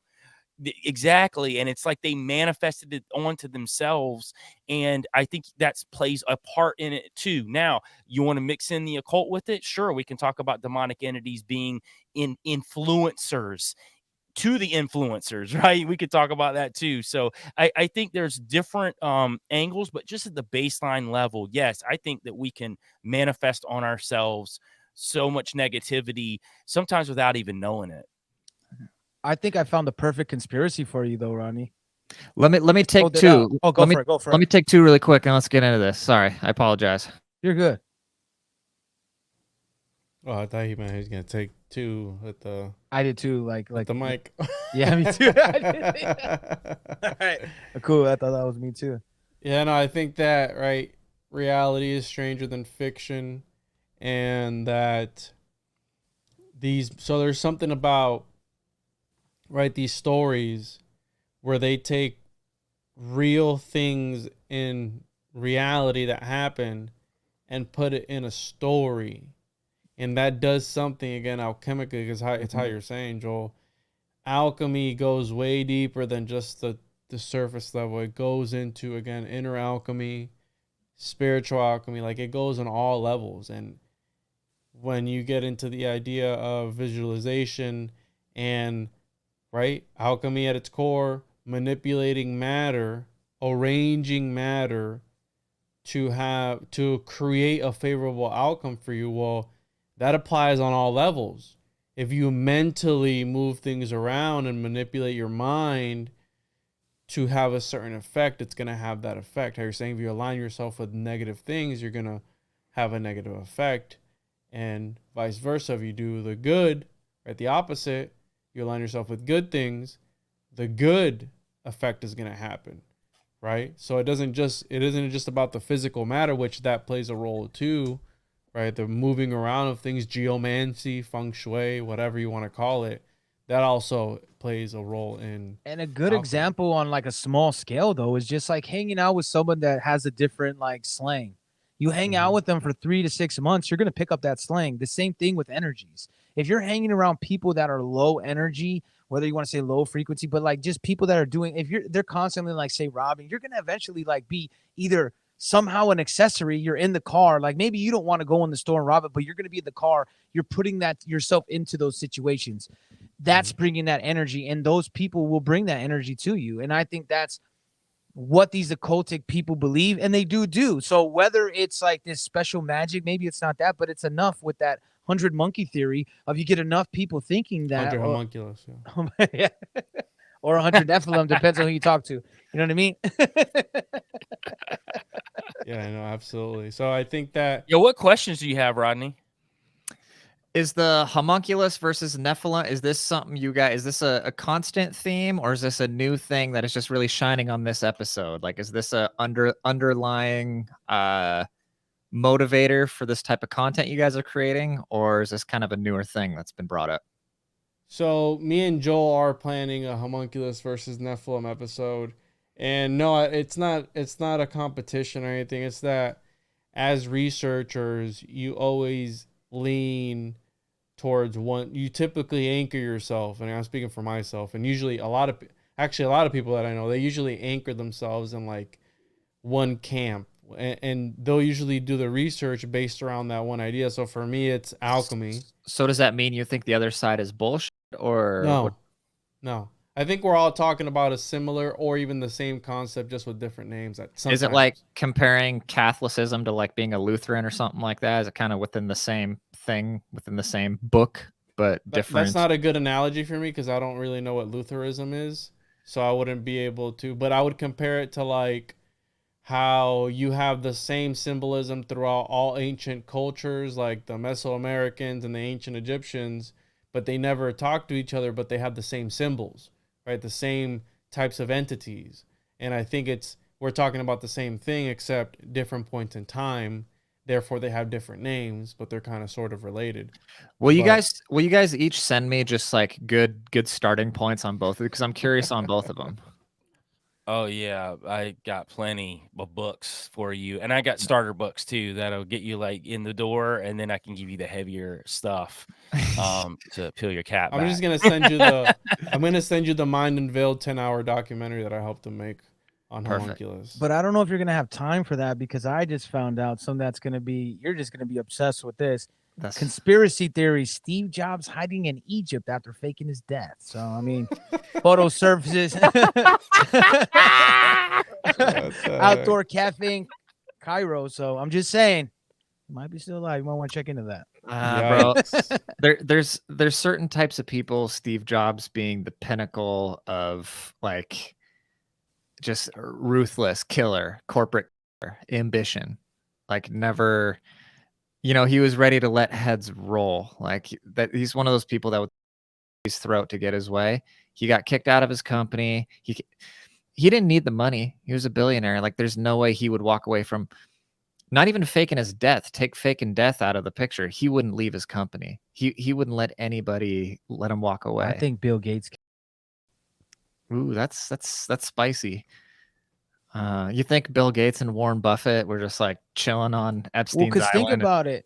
Steve Jobs, I mean, one thing that I will say about that, we could say what we want about the Apple phone, like, but man, they do not allow, I mean, they hacked it now, but their security was top notch, and they didn't even allow the government when they claimed it was a terrorist act, you know, in that San Bernardino years ago, and they would not allow them to hack it. The government found somebody to hack it, but they did not allow that. So, and that was, I think, on his watch. I'm not sure if he was alive for that, but he set it up for that. Bill Gates did bail out Apple at one point because he invested in, like, I don't know if it was one of the early Macintosh systems. He invested in it. They kind of bailed him out. It was a weird thing. So, I love the government. I love Joe Biden, and I trust him with all my Moob heart. City, man. You got to watch out for the people with moobs like that. You know what I mean? Moob? What the fuck's a moob? a moob, a man boob. You know what I mean? Like, Oh, okay. I know what that is. I was thinking that's why you too gotta deep. watch out for Gates, man. Like he's lactating, so I would be careful.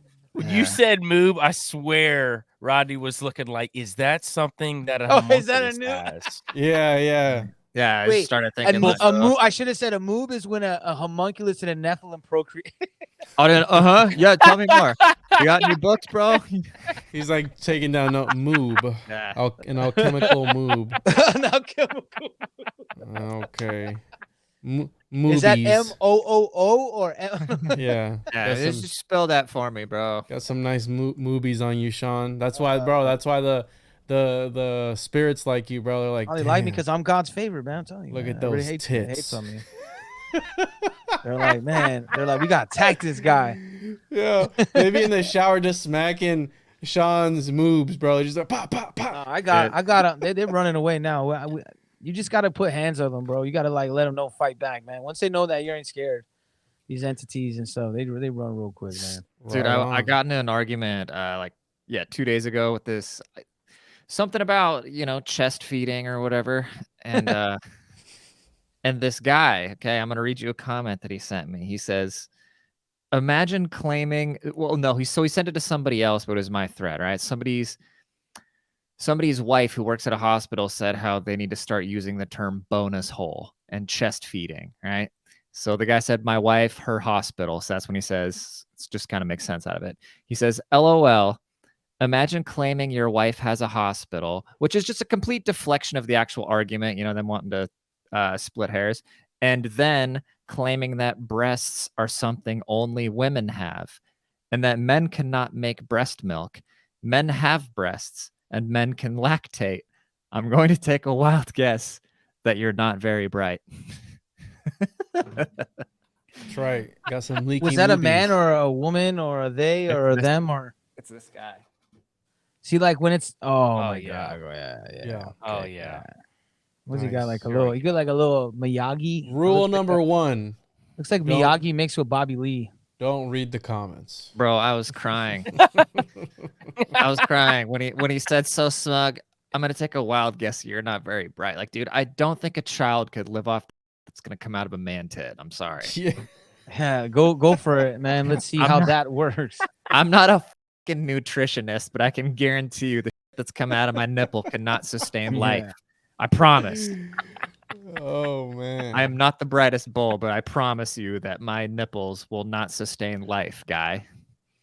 That is not an ignorant thing for me to say. No, it's not. I would agree with you, bro. Some people won't, but I mean, See, this is my problem. I get too caught up in, instead of searching for truth, I get too caught up in slamming the idiots.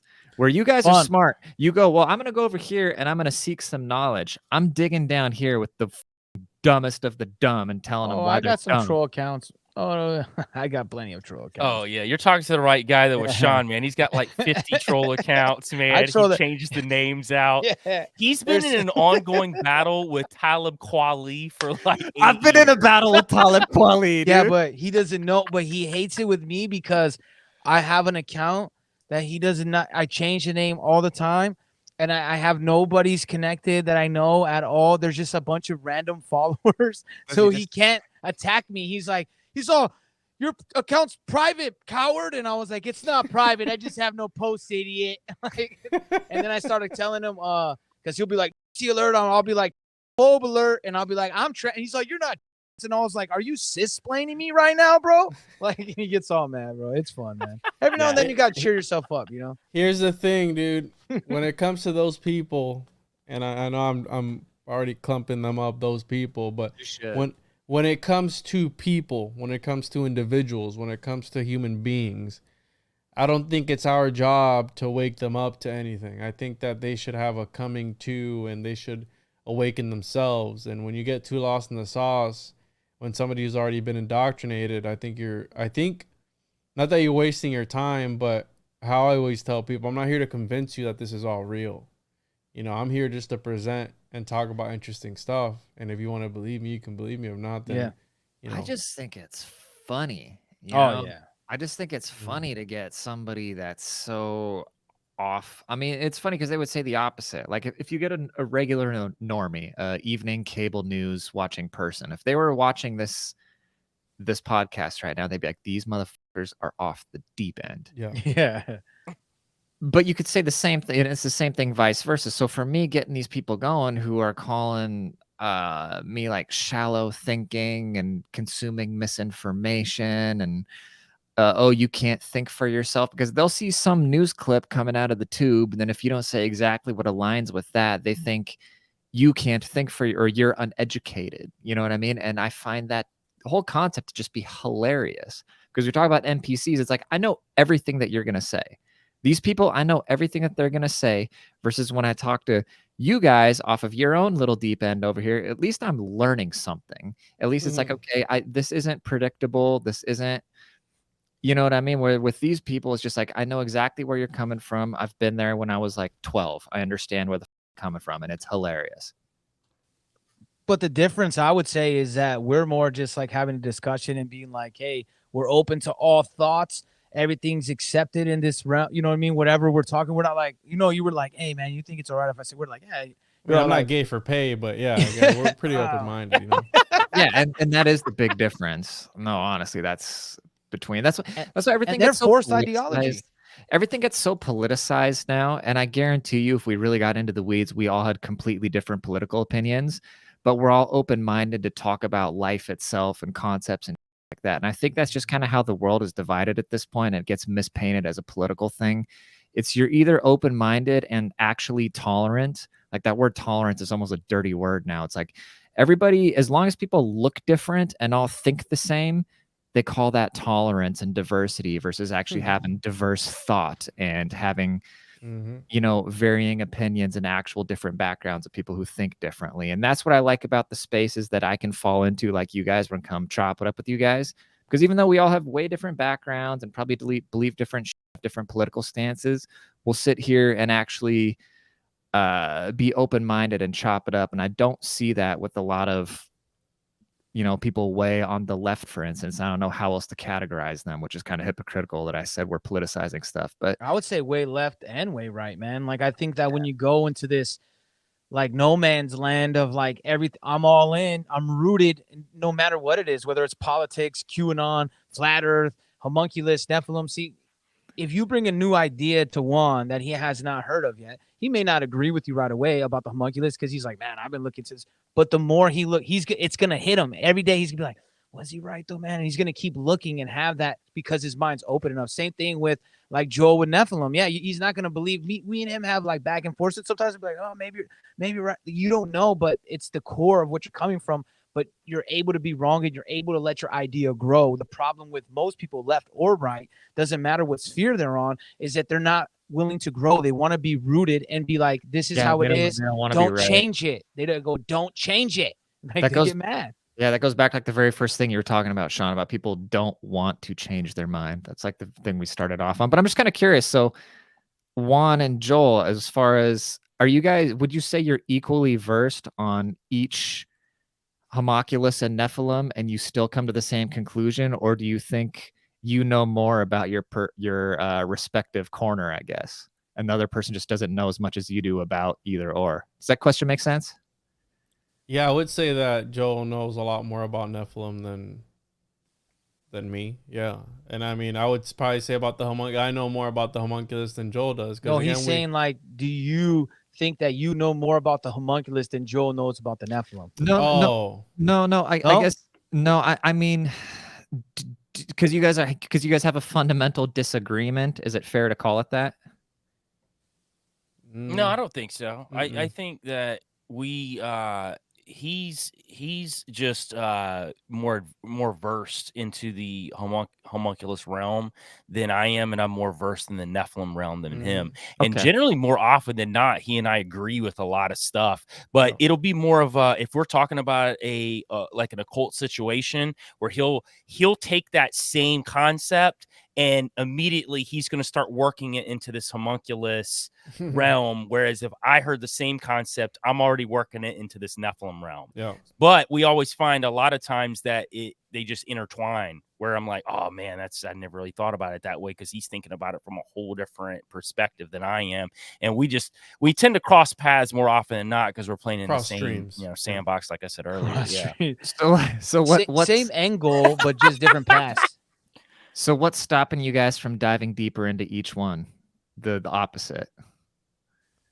Oh, nothing. I mean, eventually you get there. It's just it takes a lot of time, bro. It's just a lot of time, and with everything else going on, but I'll eventually get there. I mean, I started with the Gnostics, and I kind of sort of was into Nephilim at first, but then I went elsewhere, but I'll eventually get there. It's just busy, just one book at a time, bro. And honestly, only so much time. honestly, just becoming friends with Juan over the past year, I mean, I've gotten way more into, alchemy and that part of it, where I wasn't near as much as before. So now when I'm digging into some sort of like biblical text, now I'm like cross-referencing it with something else that I wouldn't normally have done before. And I just think that happens with anything that you research. And I think, like he said, the more you research, you realize it's all merging to this like one place. It's just like there's a million streams to get there. Mhm. So I think that's kind of where we're both at right now. When you say reading biblical text, do you actually read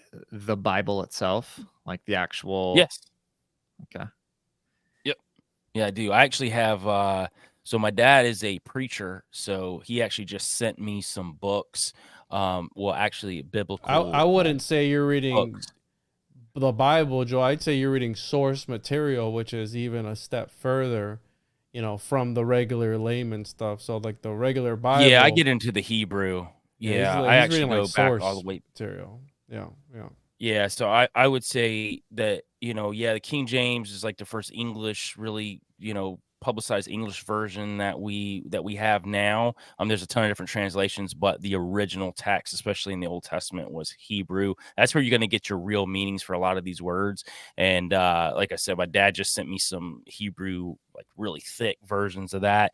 But again, I take the biblical text, and then I'm also cross-referencing it with a lot of other cultures and other texts too, because that's where you're going to fill in a lot of gaps, and you're going to go a lot of different rabbit holes as well. So, yeah, it's just a lot of fun for me. So I have a good time with it. Respect. Yeah. It's all about having fun. If you're not having fun, then there's really no point in it. And I've always been a history buff, so I've always had a thing for learning and just the fact that these concepts even exist in history and you can find references to it, that alone should blow your mind. It's like, wait, what? Like we're talking about creating an artificial little man in a beaker somewhere, in a glass jar, a vessel. It's like, what are you on, bro? What were these dudes trying to portray? You know what I mean? That's what blows my mind. No, it is cool. And that's why I was making the joke earlier. Like, I can't remember what the fuck we were talking about. We were talking about something nuts. And when I say nuts, I mean in a good way. But then I said somewhere out there's 4 guys talking about rushing stats right now.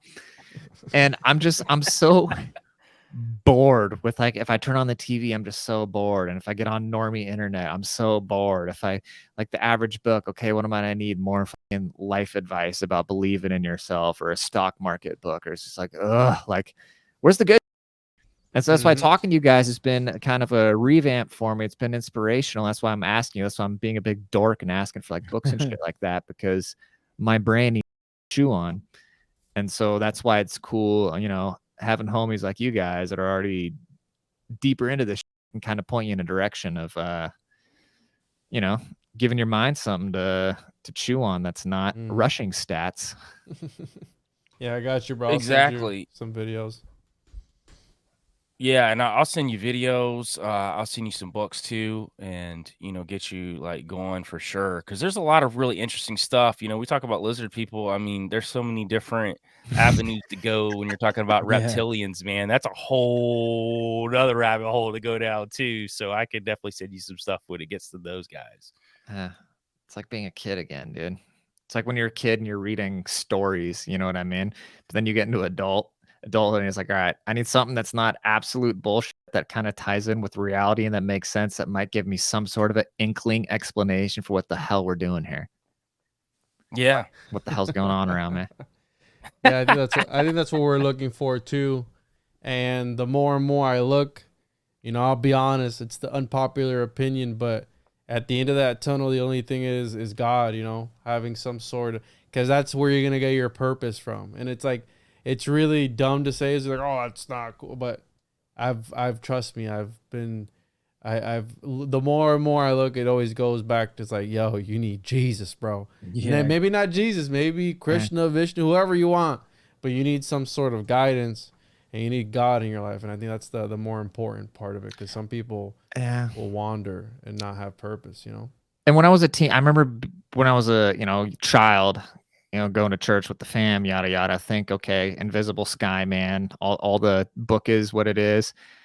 And then it's like the Dunning-Kruger effect, but with spirituality. And then it's like, okay, the smarter people I talk to, it always, like, you hit this peak where, okay, the majority says, okay, this doesn't make sense. It obviously doesn't make sense. Religion's yada, yada. But then you start talking to really smart people like neuroscientists and physicists and that, and they're saying, no, there is a God. So it's like, okay, well, let's look a little deeper into this. And then even though I can't explain it, it just does make more sense that there is some sort of intelligent design, but I don't think it's the that I was learning when I was 9, that goes back to what we were talking about earlier. Yeah, dude. Mm-hmm. Go ahead. And I think you're completely right with that. I grew up in the church for a long time, and I got to a certain point that I got away from it. I went down some dark paths and really tried to go the complete opposite of it. And I kind of came around full circle, but I realized that in coming back around full circle, it was like my journey with God and my like relationship with God, and you got to figure it out for yourself. And I don't ever try to push anything on anybody, but I do agree with Juan. Like, you kind of, and you may have something. I never thought about that though, Rodney, what you just said though, but maybe it is a certain level of intuitiveness. Maybe it's not intelligence, but intuitiveness. People that search for the truth so much end up finding it, and they end up saying like, yeah, there's got to be intelligent design here. There's just no other way for this to work. And I absolutely agree with that. I think that when you look at just creation, and I say that, not lightly, but creation, that, yeah, there was a design to all this, and there's a design to us as human beings, and we're supposed to connect to each other, and we're supposed to, be stewards of this earth, and, really, do this in a positive way. And yeah, there's a lot of negativity and a lot of evil out there, but hey, man, wake up in the morning, try to connect with somebody, try to grow. And I think that's what God wanted us here in the first place to do. And I think we find that more and more as we grow as people. Well, I think you're right about the whole connection with everybody, but I think also it's looking within and knowing the only way to make things better is to make you better and have your energy radiate out to the world, because I believe that our path to God, or wherever your creator, or whatever you fill in the blank, is our own personal journey. There's not this whole, hey, we're all in this together. Like, as far as we're in this together, but our way to find it is our own personal journey, because we have free will. So I think what happens is a lot of people get lost in this massive, like the masses, where they're like, oh, well, they're doing that, I have to do that. That's the way to get to Jesus. That's the only way. And I think it's a personal journey.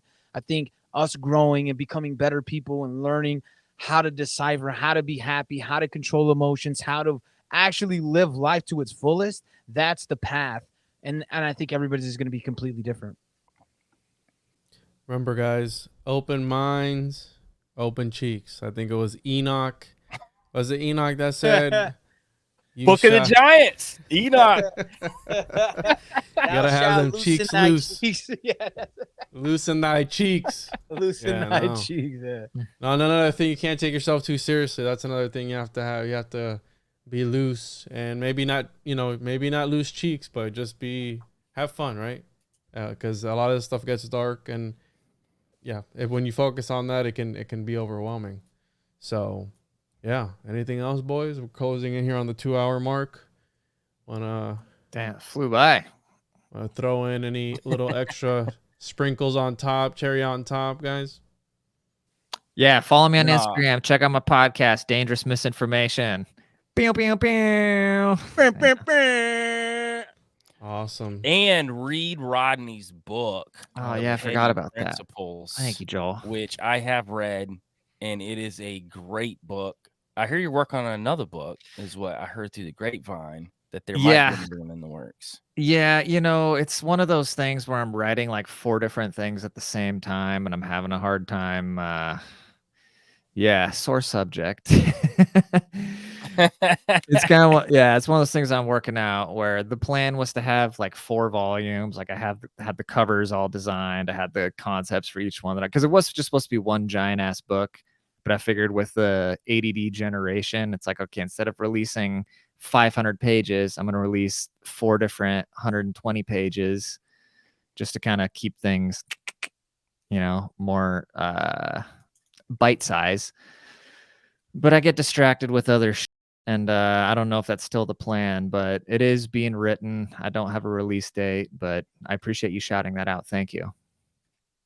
Yes, and people go pick it up. You can get it anywhere, and you can even get it just to, read off your Kindle or whatever else, and that's what I did. So it's a really good read, and it actually gives you insight into Rodney's life and what brought him into a space where he started questioning the narrative and how, he came from a very left-leaning background into this weird space that us 4 are in now, where it's just questioning what's going on around us, questioning the narrative, looking deeper into something than just what, the basic information that's given to us. And that's what really I loved about the book. And it's a lot of comedy in it too, which I really loved. It had me laughing the whole time as well.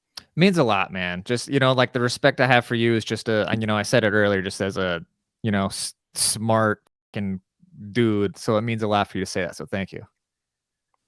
Absolutely. I back the book 100%. That's a dope cosign. I appreciate it. Awesome. And you can catch me on the Juan and Juan podcast. Fucking guy. No, I followed you back, Rodney. I just saw you were following me. I just followed you back. So appreciate you, brother. Got you on Instagram. But Sean. Yeah, we're about to unload on Rodney over the next week with just info, videos, books. Do it, man. I got flights and travels. I got a flight to DC, then I got to fly up into Canada, and I got to take a 3-hour train. So load me up with it. And I got a week for sure. being out in the woods. So just nice. Send me content, bro. Shamelessly. Definitely. Student of the game. Definitely follow Rodney. Go to killthemockingbirds.com. Go to the Juan and Juan podcast. Go to Kill the Mockingbirds podcast. Give us 5-star review if you're on the YouTube channel. Subscribe. Come on, man. Share the show. That's right. Yeah. TJOJP.com, Homunculus Owner's Manual, YouTube, Juan, all that good stuff. You know where to find us. And this was the Shadowban Syndicate, because we're Shadowban. Somebody, I had a comment today tell me on the YouTube, they're like, how can I find your stuff without having to type in the whole title? And I was like, welcome to the Shadowban realm. This is what it feels like to be here. So welcome. But yeah, make sure to comment, like, subscribe, whatever, reviews. This was fun. Love you guys. Have a good one. Bye-bye now.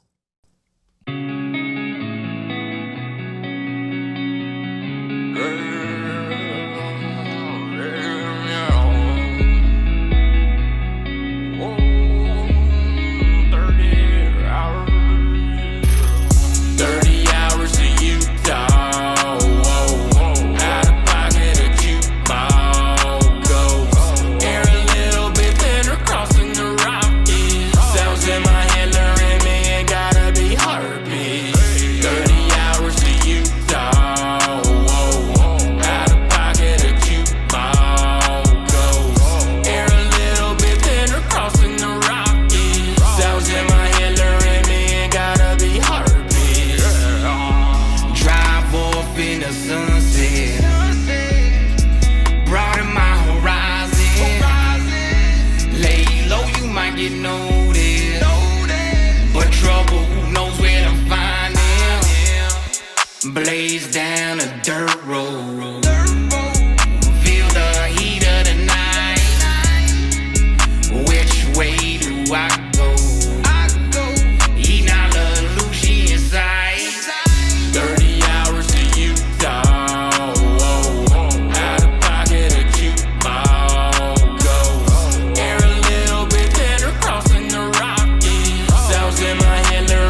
isolation, mountains in the distant scenery.